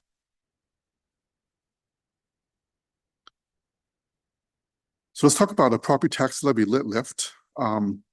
So this is an actual snip from proposition number 1 for the city of Des Moines from November of last year. And here they went to the voters and they asked for a levy lit lift to pay for public safety services under state law. Your ballot measure has to meet certain requirements. It has to include an enacting body. So in this case, that's your city council and the ordinance that authorizes this action to be taken to bring this measure to the voters. A subject statement, which is limited to 10 words. A description limited to 75 words, and then the question to the voters. Should this proposition be approved or rejected, for example? So that's a basic anatomy of a levy lit lift. I took the liberty of going back 2 years, looking at different municipalities and what they went to the voters for in terms of a levy lit lift or ballot measure in terms of increasing taxes. So as you can see, about 10 different jurisdictions here. In terms of a subject area, ranges from parks to police and fire to transportation services. As you can see, the majority of these were brought to voters during the general election. Some did go to voters during the primary, but not many. And in terms of the approval versus rejection rate, as you can see on the far right, the ones that failed includes Des Moines, Kirkland, and City of Redmond a couple of years ago, and then several that were approved, as you can see, Snoqualmie, Covington, Maple Valley, etc. And as you can see from the percentages, they're fairly tight. So I think the takeaway here is certainly, if the council chooses to, we can certainly bring a levy lift or a tax measure to the voters. But I think it depends a lot on what's happening, what else is happening in the community, what other ballot measures there may be from other jurisdictions, what's happening with the economy, and what's happening in terms of other major elections around the state. Yes, Councilman. And I'm by no means proposing this, but I've seen this in other states. I don't know if it's doable in Washington, but where a town or city will institute a new type of tax, like a resort tax or something like that, that's above and beyond what's allowed here. Are those type of creative, I guess, way to think about it, opportunities available to cities in the state of Washington? Not in Washington. Okay, thank you. No, the authority to levy new sources of revenue is vested in the state constitution, and it's vested in the state, specifically state legislature. Unlike other states, a good example, the state of Oregon. The state of Oregon allows cities to levy new taxes. So that's why if you take a look at different measures in Oregon, you see measures levying an increase in utility taxes to pay for parks services, et cetera. So there is a hodgepodge of tax rates and different initiatives in Oregon for different jurisdictions and different measures. But good question. Utility tax rates. Again, we levy the 6% maximum for private utilities. And as you can see on this survey here, almost every city around us is currently levying the full 6%, with the exception of the city of Woodinville. For public utilities, this is a bit more variable. We levy a 6% tax rate on water and sewer. We do not levy a tax rate on solid waste nor storm. So those are opportunities for us to consider. And as you can see, in terms of the tax rates for other jurisdictions, Redmond and Woodinville only levy a public utility tax or a utility tax on its public utilities for solid waste only. Snoqualmie is at 9% for all utilities. Kirkland ranges between 7 to 12%. Kent varies anywhere between 9.5% to 19.5%. And the city of Issaquah, 6% for solid waste and then 3% for the others. I should mention that the city of Kent has a unique way of levying their utility taxes in that they earmark certain portions for specific services. So for example, if you went to the municipal code and you looked up their solid waste utility tax of 18.4%, you see a proviso that says of the 18.4%, so much is levied for this specific purpose for parks, and so much for this other purpose, etc. Question. Yes, Councilman. It seems to me in negotiating this solid waste contract that there was a 7.5% tithe back to the city as part of that contract. Is that not true? That is correct. But that, I believe that's a franchise fee and not the and not a utility tax. And the difference for the listening public is, I think the franchise fee is a fee that's paid for the privilege of being able to operate within our jurisdiction, whereas the utility tax is levied here as a method of raising funds for the city's general fund. Any questions here? I do have just a few more slides to go. Thank you for your patience. So in terms of general fund, next steps, as we discussed on one of the earlier slides, we do have time to plan, unlike other cities. I think when the EFR board was adopting the 25-26 budget, the city of Issaquah and their representative was sharing that that city was looking at potential of laying off as many as 14 or 15 FTEs to balance their budget, and that was before the increases for considered by the EFR board. So we are in an unfortunate position that we have time to plan for police services. We have, of course, the police services study that I mentioned, and based upon that study and its results, that will help inform us in terms of alternatives, the cost of those alternatives, and that will then help us determine what are some potential funding strategies, right, to fund that cost. And then it's an opportunity for us to update this financial forecast for that, and then bring that revised financial forecast back to you all.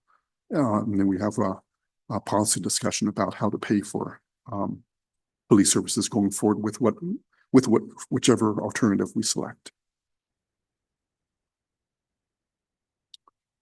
So in terms of general fund options, again, on the revenue side, immediate options for us would be looking at a property tax levy lift, a utility tax increase, and then of course in the longer term looking at developing the city's economic base. And then on the expense side is looking at reducing our expenses, transfers out to other funds such as the capital improvement program, reducing our human services grants, instituting a hiring freeze, and then a longer term prioritizing services within the city. And that includes looking at our specific public services and which staff and or programs to cut. And if we do ever get to that point, city administration will be really looking to council to for your direction as to what programs you would like to see placed on the table. Councilman. Just to be clear, this is what you have labeled under immediate for revenue options. Neither of those were included with your bar chart that showed a run rate through 2030. That's correct. That's right. Yeah. So besides economic development, and even then I'm being fairly conservative, right, in terms of forecasting revenues, but the property tax levy lift and the utility tax increase is not factored into my forecast at all. Councilwoman Ferguson. What does reduced transfers out mean? So for the within the general fund, we transfer funds from the general fund to other funds for use. A great example is the streets maintenance program, where we make a transfer of, I believe it's about $125,000 a year for streets maintenance. So that's a policy choice, right? Do we want to maintain streets at that level at $125,000? Could we reduce that to, let's say, 100,000 or maybe 75,000? And what does that mean? Basically from fund to fund kind of deal. In fund to fund, exactly. What is reduced human services grants? That would be reducing the allocations that we make to community organizations, Empower, Oh, okay. Downtown Foundation, et cetera. Got it. Councilman Tremolata. You responded to Councilman Jocelyn's comment on the solid waste, the franchise fee tax.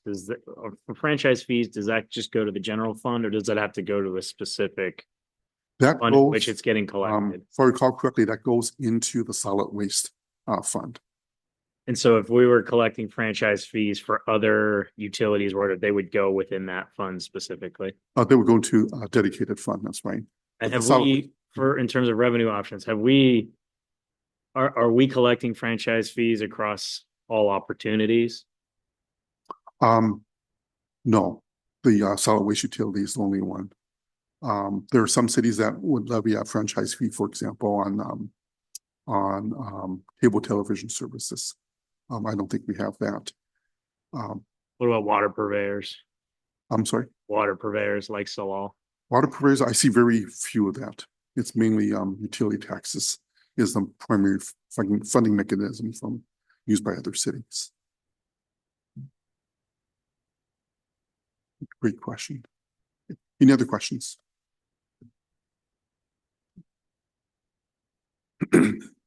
Slide 27. In one of our workshops, I think Councilman Elwood, you asked for a FTE history. This chart here on slide 27 and 28 shows the city's current FTE level in 2025 and 26, and it goes back to 2019. Zeros are grayed out, and the two cells that are shaded in gray are vacancies. So currently we have, as you can see on slide 28, 51 FTEs. We stayed constant at that going back the previous or going back to 2023. And then for the 4 previous years before that, we've increased from about 44 to about 49 FTEs. As you can see in terms of this table, right below that grand total, we have a subtotal, and that subtotal is a count of FTEs within the directorships, managers, clerical union staff, and public works union staff. And as you can see, when you look across the totals there, we see that the count of employees between directors, clerical union, and public works union has remained fairly steady. The category of growth are in managers, and that's a reflection of, as the city has grown, our programs have grown and become more complex, that there's been a need to hire managers or to promote from within staff to act in that capacity. Great example is Bree, our public information officer. She's in that category. Mike McCarty, our principal planner, he's in that category. James Henderson, our economic development manager, he's also in that category.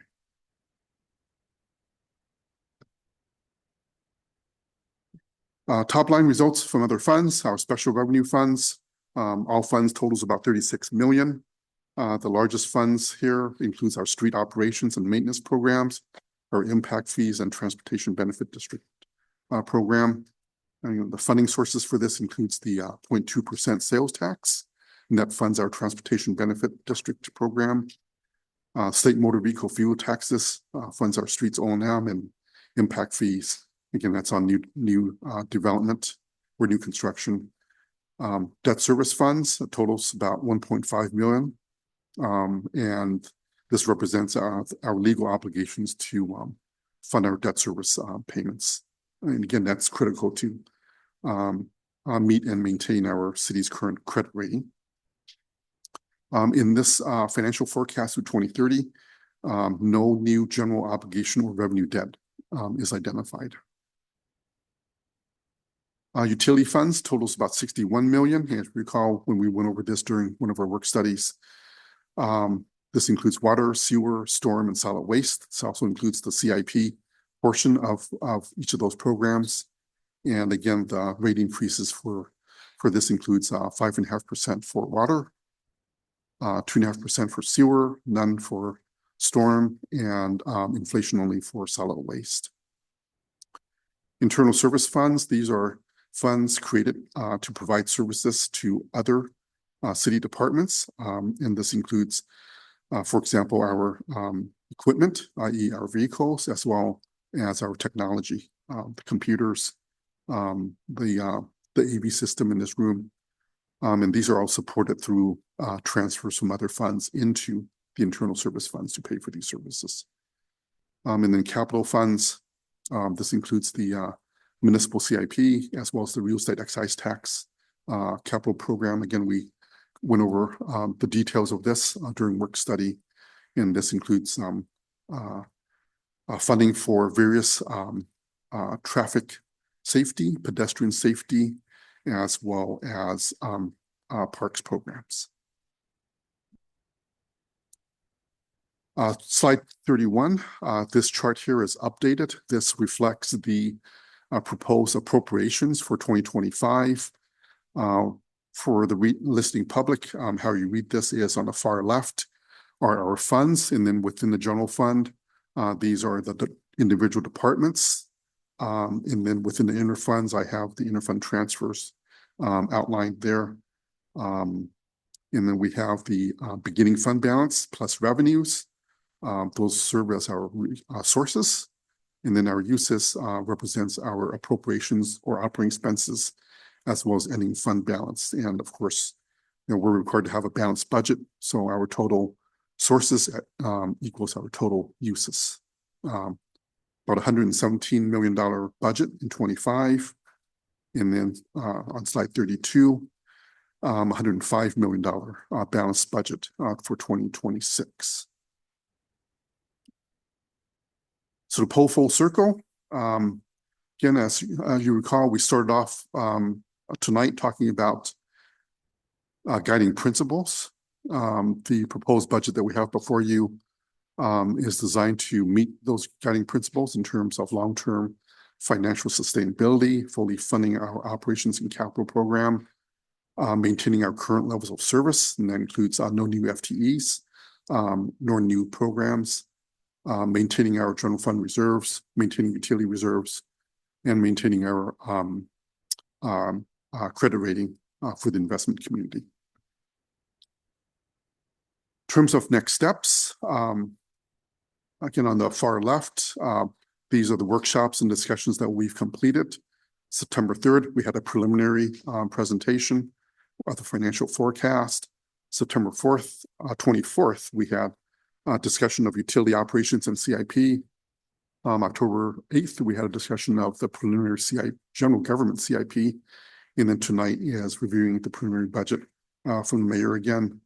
And then we'll be discussing here shortly the property tax ordinance for 2025. And then our path towards budget adoption on November 19th. We'll bring to you a budget ordinance that will implement this proposed budget unless I hear something different from the city council. That'll be on the docket for first reading. The property tax ordinance, which is on tonight for first reading, will continue to November 19th for final reading and adoption.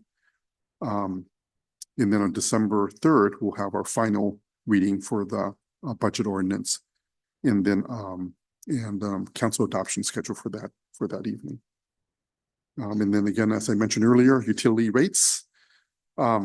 We have a rate study that will begin shortly with anticipated results in first quarter of 2025.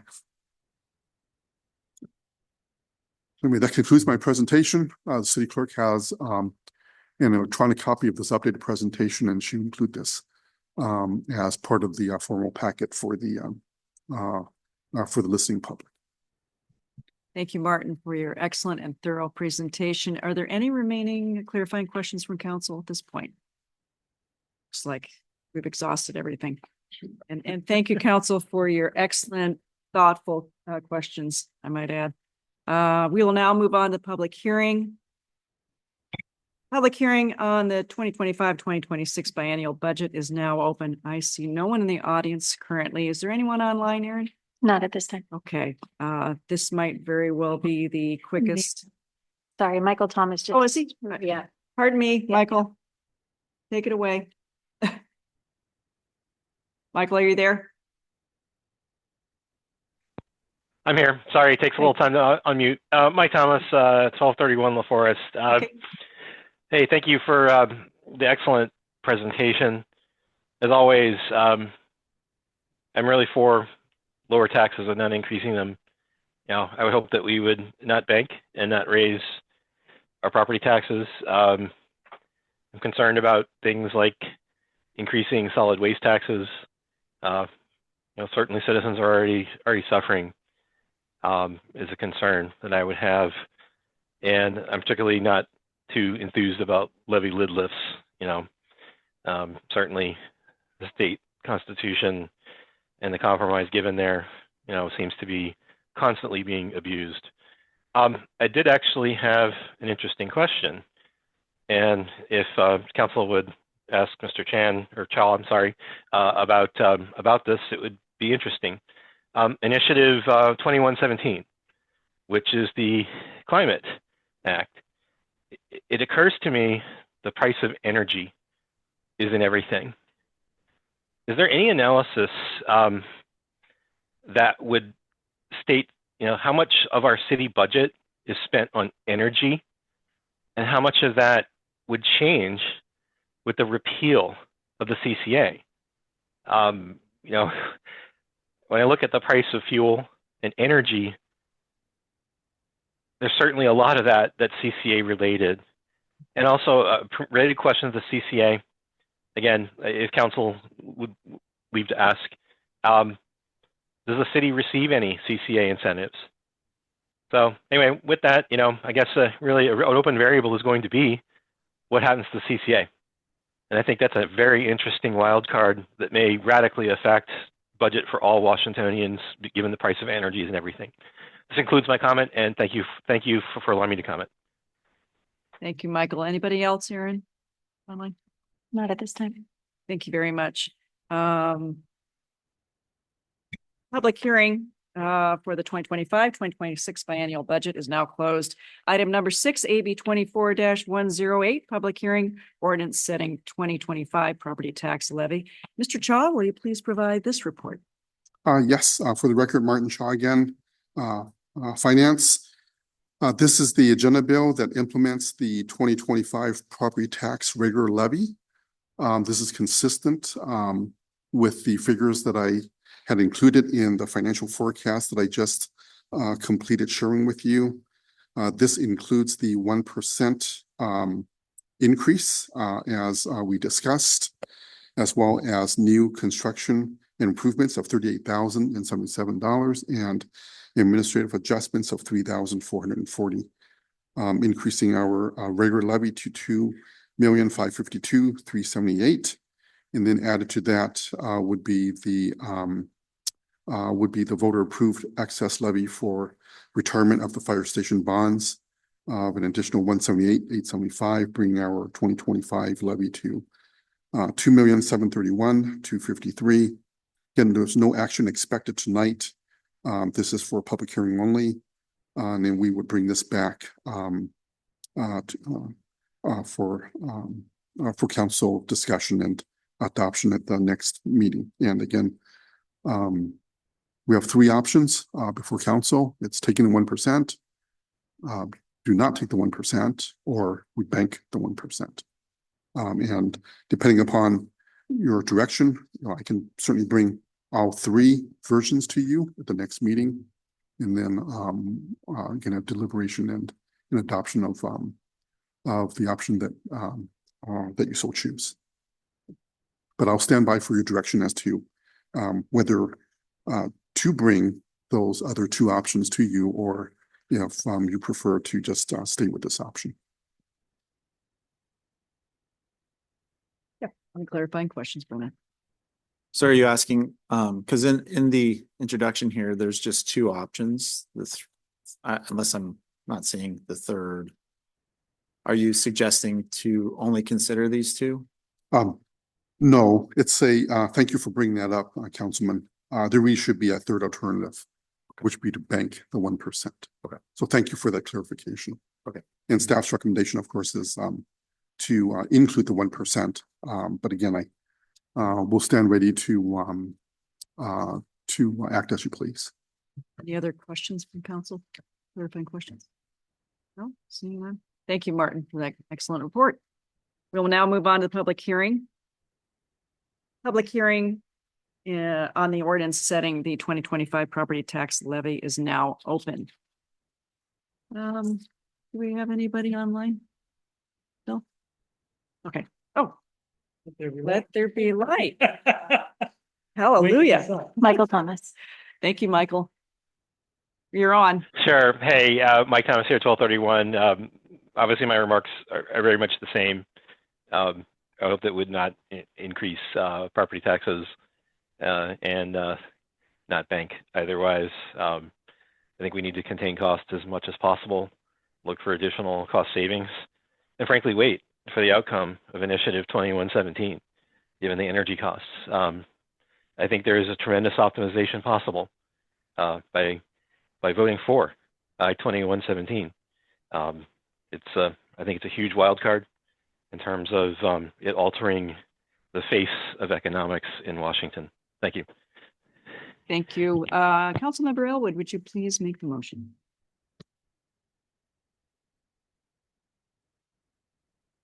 No worries.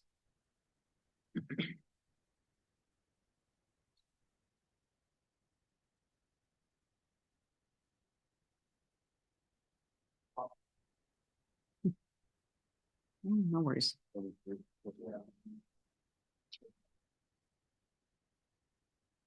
you go.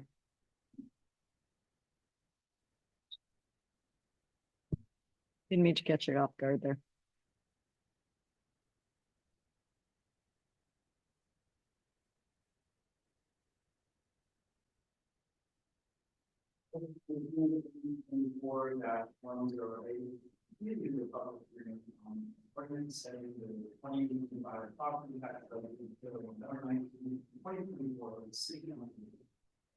Thank you so much. Do I have a second?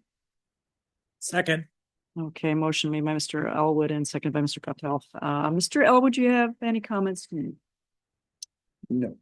Okay, Mr. Gothelf. Not tonight. I'm sure I'll have plenty of comments at the next November 19th. Excellent. Any other additional comments from council? Mayor? Yeah. Did you want me to address the question from Mr. Thomas about the carbon credits? Yeah, that'd be fine. So a short answer to that is we do not receive any funding from carbon credits. And have we studied that? The answer is no. I haven't seen any studies in terms of how that policy would translate to local municipalities. Thank you, Martin. Thank you very much. Okay, the motion before us is to approve AB 24-108, continuing the public hearing on an ordinance setting the 2025 property tax levy until November 19th, 2024 city council meeting. All in favor? Aye. Any opposed?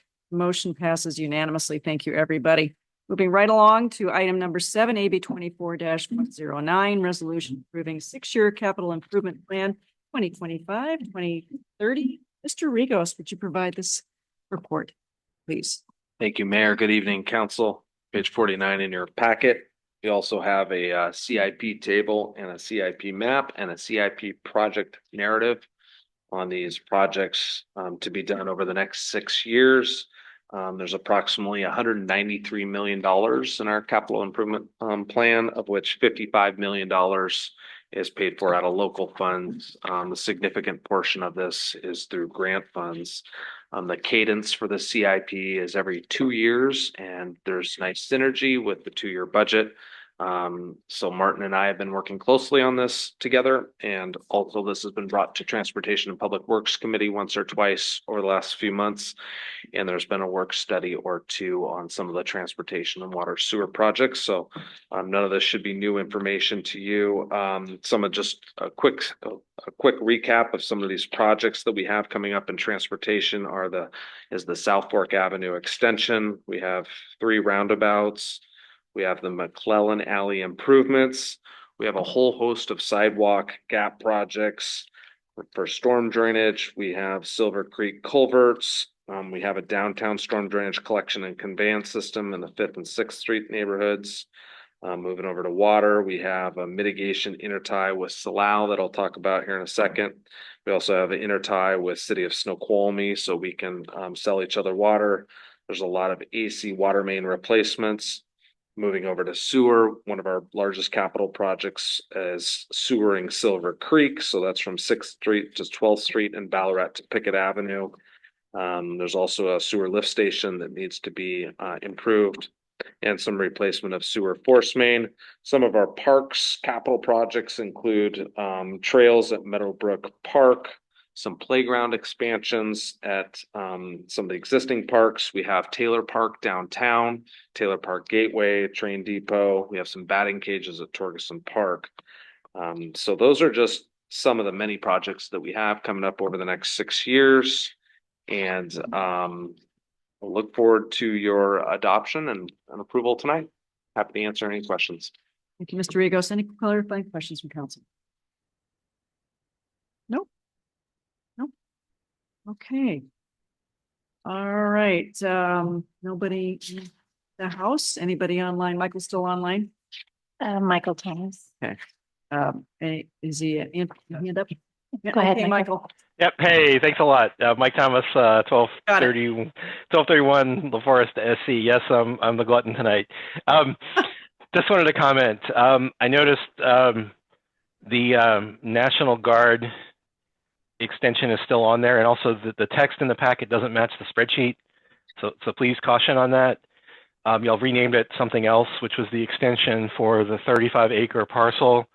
That parcel properly belongs in Salal. Everyone knows that, so I'm surprised to see it still on the budget. I think it should come off. I think there's some other things that you may not need to do. For example, I think it would be appropriate to return the golf course water to the golf course. A lot of people use that park. That water may not be necessary for quite some time. So perhaps the better use of that water is just simply let the people use the water to keep this golf course really nice. A lot of people enjoy that. I've never had an issue with that water being used, for the park. There was also another item that caught my eye, and I've noticed some recent announcements. And again, pertinent to things like the cost of sewering relative to septics. It is extremely costly for those that have septics to go to sewer. And some neighborhoods are too far. And one of the items that was discussed, and if council would ask the question, there was a $15 million grant that was applied for Meadowbrook. I noticed that the costs that are listed are higher than this. In this, I don't have the specific line item in the spreadsheet in front of me, but I'd like to see some color, as to that. And if folks could explain the source of those grant funds. Again, if a community, really needs sewer and there's no alternative, you might have to go here. But some of the other concerns with this are things like gentrification. Have you suddenly enabled sewer in a place that's never had it before? Can everyone afford the sewer in that community, or still cost very exorbitant? Things like the general facilities charges, which I believe are $14,000. It's so many, 100 a foot for side sewer, tearing up your yard, and many other things that might be attached to that. So I would appreciate some color as to, one, how this appears to be in excess of the $15 million that was asked for. What's the source of that grant to extend the sewer towards Silver Creek? And are there any thoughts on that this may not go well with the community there? In other words, you risk gentrification and development of an area that maybe it hasn't developed before. Anyway, I would like to conclude and thank you, for the opportunity to comment here, and I'll end it here with those brief items. Thank you very much. Good night. Thank you, Mike. Thank you, Mike. Aaron, I don't see anybody else. Okay, thank you for that. Councilmember Colin, will you please make the motion? Yes, Your Honor. Motion to approve AB 24-109, a resolution adopting the city's 2025 to 2030 6-year capital improvement plan. Do I have a second? Second. Thank you, Mr. Tremolata. Motion made by Ms. Colin and seconded by Mr. Tremolata. Ms. Colin, do you have any comments to make to your motions? I think they're all good projects. It's just a plan, and we look it over every 2 years and adjust as needed. Very much. Mr. Tremolata, do you have any comments? Yeah, I sat in, subbed in for some of these meetings in TPW. I thought there was a lot of thoughtful discussion on prioritizing and itemizing certain items, adding some new items that I think matter to the city of North Bend and its residents. So pretty excited of the next 6 years. Great. Any other additional comments from council? Mr. Johnson. Just to emulate Councilmember Tremolata, there's a huge amount of work. It's very ambitious. It's exciting. It's lots to, it touches all corners of our city, I believe, and it's done with a lens. There's a lot of balancing going on at the same time. It's ambitious, and I too look forward to these things getting put in the ground and built. And I want to thank everybody who's invested so much time and energy to continuing to update and refresh and bring these things forward, because at the end of the day, this is the fun part of what we do. I mean, making where we live a better place. And that's the enterprise we're all engaged in. So thank you. Mr. Carlson, I couldn't agree more. Anybody else from council? Oh, Brendan. Thank you. Yeah, would you mind, Mr. Regos, talking about the sewering and the extra $5 million beyond the federal grant monies? I can't remember all of the questions that were asked, but I do remember that one. Yeah, so the city has applied for $15 million through the infrastructure grant from DC, and it would be a contract with United States Army Corps of Engineers. And we actually heard back from them yesterday saying, because we had been asking, hey, are we going to be approved for this money? Are we going to be approved for this money? I can't tell you how many times we've reached out to the Corps of Engineers on this. It must be over 10 times over the last 10 months now. And the answer I keep getting is, we think it's coming, we think it's coming, we think it's coming. So that's the latest and greatest information that I shared with the mayor and our city administrator yesterday. So it's an ambitious project. It would have a lift station, several miles of new sewer line, probably 40 to 60 new sewer manholes. And we'd be forcing that sewer back up to our recently improved wastewater treatment plant. Silver Creek is zone R4, that's 4 units per acre. And you can't achieve that density on septic drain fields because they take up too much room. So the 5 million local, that could be, there's a number of ways that we could come up with that money that we have not yet discussed at Transportation Public Works Committee, but we will have that discussion if we are approved for that grant money, to figure out if there's an extra GFC for Silver Creek in that neighborhood to pay for that $5 million where it's spread apart, or if that's coming from the enterprise fund itself, or how that's coming. We're not sure yet. So we'll have that discussion if we're approved for the grant. So would the intent be on that? Because I do recall going for the grant money. I don't recall the discussion that there would be additional funds, but what I do recall is that one of the benefits of going for the grant money is that it'll save costs, not only for the city, but for the residents over there to tie into it. So we wouldn't have to do a ULID or something like that. Right. So when I hear you say another GFC, what I start going is, okay, costs to residents. And I do recall when we did the town hall, however many years ago, it was essentially a coin toss between those that wanted it and those that don't. And I do know there are some folks there that do want sewer. And I do know there are some folks there that don't want sewer. So I'm trying to figure out, what is the impact going to be? Because when we were originally talking about the grant money, my understanding was that the impact would be minimal unless a septic failed, and then somebody would have to tie into it based per our ordinance. Yeah, so this is very different than a utility local improvement district. So in a utility local improvement district, everybody in the district boundary pays whether or not they connect in or they don't. If they do connect in, they will have to pay a little bit more because they'll have to pay for the GFC and the construction on their properties.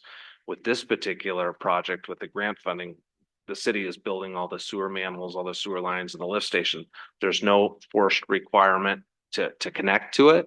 It's optional, and 75% of the project is paid for by others. So there's a huge benefit there. Okay. Thank you for that, and I appreciate the recap. I'm just more focused on potential cost scope creep as we start going forward, and then suddenly we're making a decision point where it's going to the residents and increasing rates or something like that in a certain capacity. And I know we're not there yet on that decision point, but I'm just going to vocalize my concern that yes, we got $15 million, which may represent 75% of the cost. But as we get further down the road, especially not knowing if we're getting the money, those costs go up. And I just want to make sure that we're having very thoughtful conversations about the impact on the residents in that neighborhood as far as forcing tie-in or adding additional costs for folks. Thank you. Any other clarifying questions from council? Okay, the motion before us is to approve AB 24-109, a resolution adopting the city's 2025 to 2030 6-year capital improvement plan. All in favor? Aye. Any opposed? Motion passes unanimously. Thank you, one and all. Our last agenda item tonight is item number 8, AB 24-110, resolution awarding Salal Intertie project to Northwest Cascade. Mr. Rigos, thank you again for providing this staff report. Yeah, thank you. Page 75 in your packet. This is another winner agenda bill. This is the first of the 2 water interties between the city of North Bend and Salal Water Association. So we have designed the intertie connection. The plans and specifications and estimate were prepared several months ago. We advertised the project three months ago for construction. One of the bids had a bit irregularity, so we re-advertised the project, and we recently received 4 bids, and the bid tabulation is attached in the packet. And the low bid was actually about $80,000 less than the engineer's estimate, so that's really good news. We're saving about $80,000. This is a particular project that we can construct over the winter time, and we're prepared to do that. So we did talk about this at one of our Transportation Public Works Committee meetings, and this is the first of 2 steps where the city and Salal Water Association water lines will be connected. Mr. Rigos, any clarifying questions? Oh, Mr. Tremolano? Yeah. Will this have any utility to the city if Salal doesn't perform on their end of the contract? We need both interties to be completed for this to be perfected. Okay. Ms. Rust? So that was going to be my question. You mentioned two phases. One of them is the city of North Bend completing this intertie, and the other is Salal completing an intertie. Is that correct? That's correct. Okay, thank you. Thank you. Any other questions? Nope. Okay, Ms. Cohen, back to you. Make a motion. Motion to approve AB 24-11. What? I was wondering if you wanted to ask if any citizens had comments. Guys, for that, I certainly apologize for that. Do we have anyone on? Michael Thomas. Okay. Sure, why not? Thanks a lot. My apologies for. It's okay. Hey, it's okay. Mike Thomas, 1231 La Forest. Actually, I should have asked this earlier. Obviously, both city and Salal received state funds from the National Guard. I noticed this is listed as zero cost, but I did happen to notice a line item for $600,000 in the budget related to the intertie. I certainly understand there'll be costs, engineering and others on that. One of the important things about this intertie to remember is not only do both have to work, but the order in which these things work is important. The way I see this is that in order to reserve water for the city, which it may need in mitigation, which can happen really at very interesting times, really any time in the year. It's less problem certain times, but it does happen at shocking times. The water has to really pile up in Salal first. So there's a bit of an order in which this may need to work.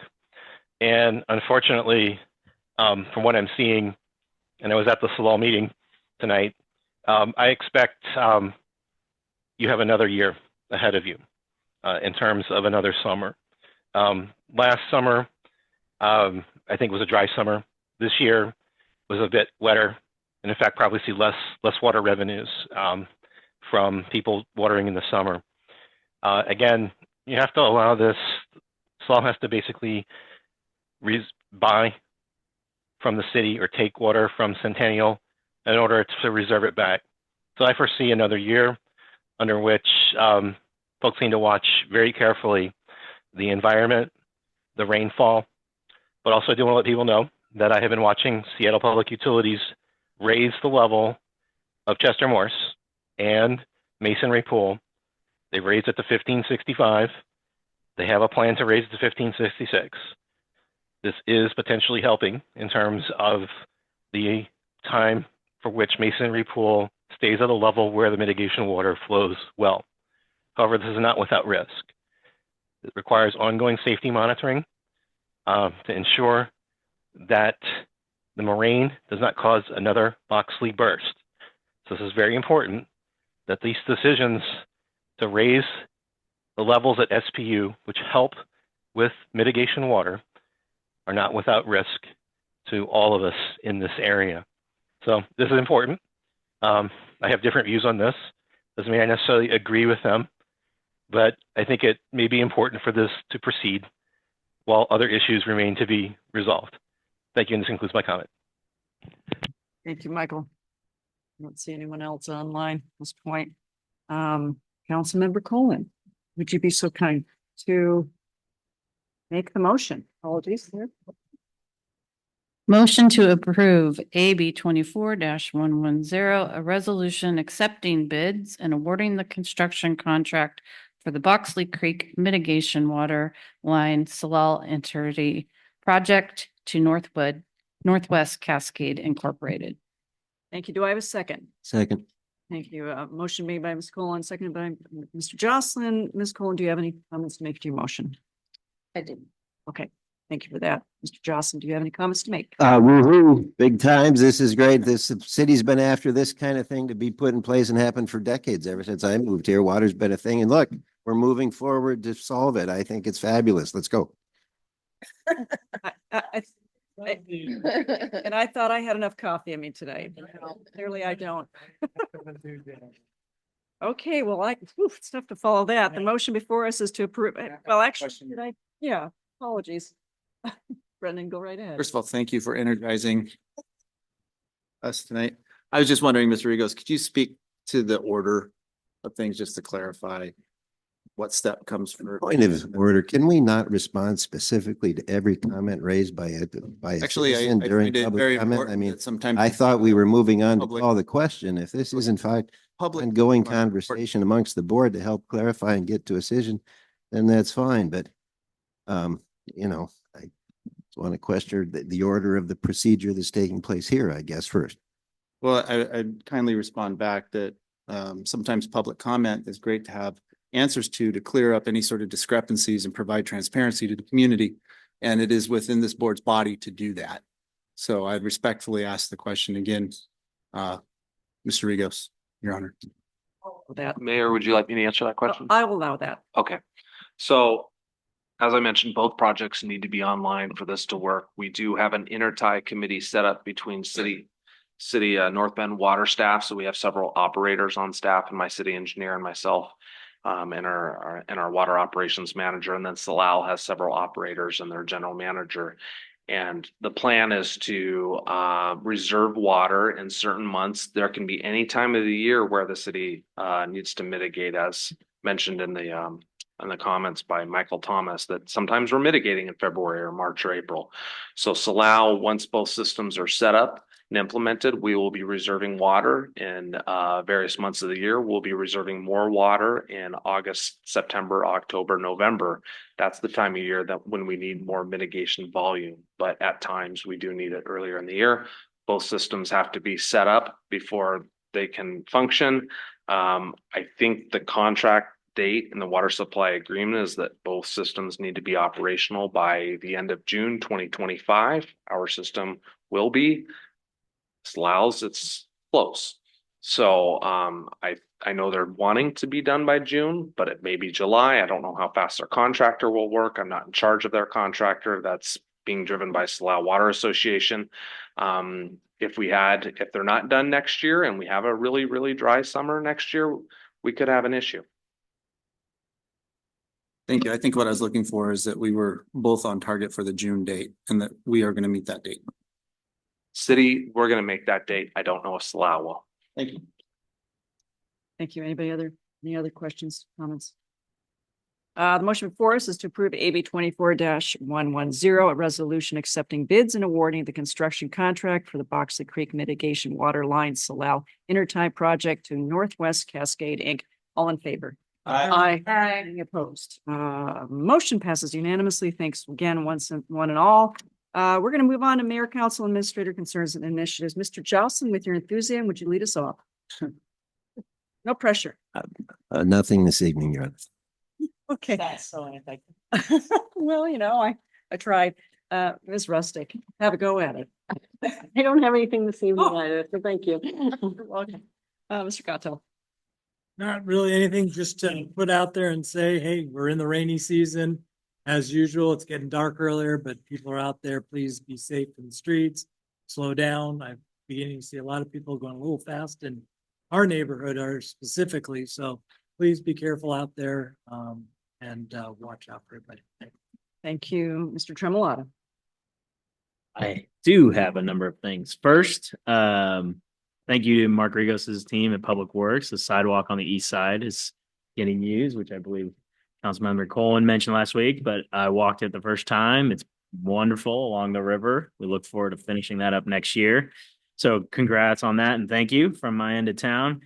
Couple local things happening that you all should check out. Falling River Meats 1 year anniversary is Thursday, October 17th. Our friends at Bread and Bone are now open this week over by QFC. Sandwiches, soups, coffee shop. Go check them out. It's great. North Bend Downtown Foundation, October 26th, trick or treat event downtown. Bring the kiddos. Mine will be there. And tomorrow night at Volition and sponsored by Proski is a Pray for Snow movie night. They're going to rearrange the brewery for kind of a movie theater setup they've done in the last couple of years. It's great. It's a good time. And also November 2nd, still tickets available for Encompass Black and White Gala in Bellevue. A lot of North Bend local folks both on the board and supporting that. So check it out and support if you can. Thank you, Ms. Colin. I had nothing until you reminded me, Mr. Tremolata. Tomorrow night as well at South Fork, they're having the 12th District Candidate Forum as well as the 5th District. So if you'd like to attend and meet your future candidates, it is at 6 p.m. at South Fork. Thank you. Nothing tonight. Brandon. Just real quick, this weekend coming up is the last weekend for Valley Center Stage that's housed at Salal Grange. It's a double nonprofit working together for a showing of Arsenic and Old Lace. It's a full production. So if you are hanging out or if it's raining and you want to be inside, go check out a play. Thank you. Thank you. Mr. Miller. Nothing tonight. We'll have fun in a few minutes, I'm sure. I cannot wait. The public is invited to an open house to gather feedback from the community members regarding the West Park Street and Main Avenue South intersection improvement plan on Tuesday, October 22nd from 5 to 6:30 at City Hall. The City and North Bend Downtown Foundation will be hosting Trick or Treat Street on Saturday, October 26th in downtown North Bend from 3 to 5 p.m. This free event features over 50 participating local businesses. Please come dressed in your most spirited garb for family-friendly trick-or-treating. Friday, November 1st, will be proclaimed as Arbor Day in North Bend. Please join me and city staff, Mountains of Sound Greenway, and the community members for a planting event along the South Fork of the Snoqualmie River and Library Creek from 2 to 4 p.m. We will work together to restore riparian habitat with native plantings and key locations along the river and the creek. For more information, that's available on the news section of our website. With that, we will recess the meeting for an executive session to discuss potential litigation pursuant to RCW 42.30.1101I. The executive session is expected to run about 25 minutes. As there is no action anticipated as a result of the executive session, the videotaping of this meeting will now stop at this time. Have a wonderful evening, everybody.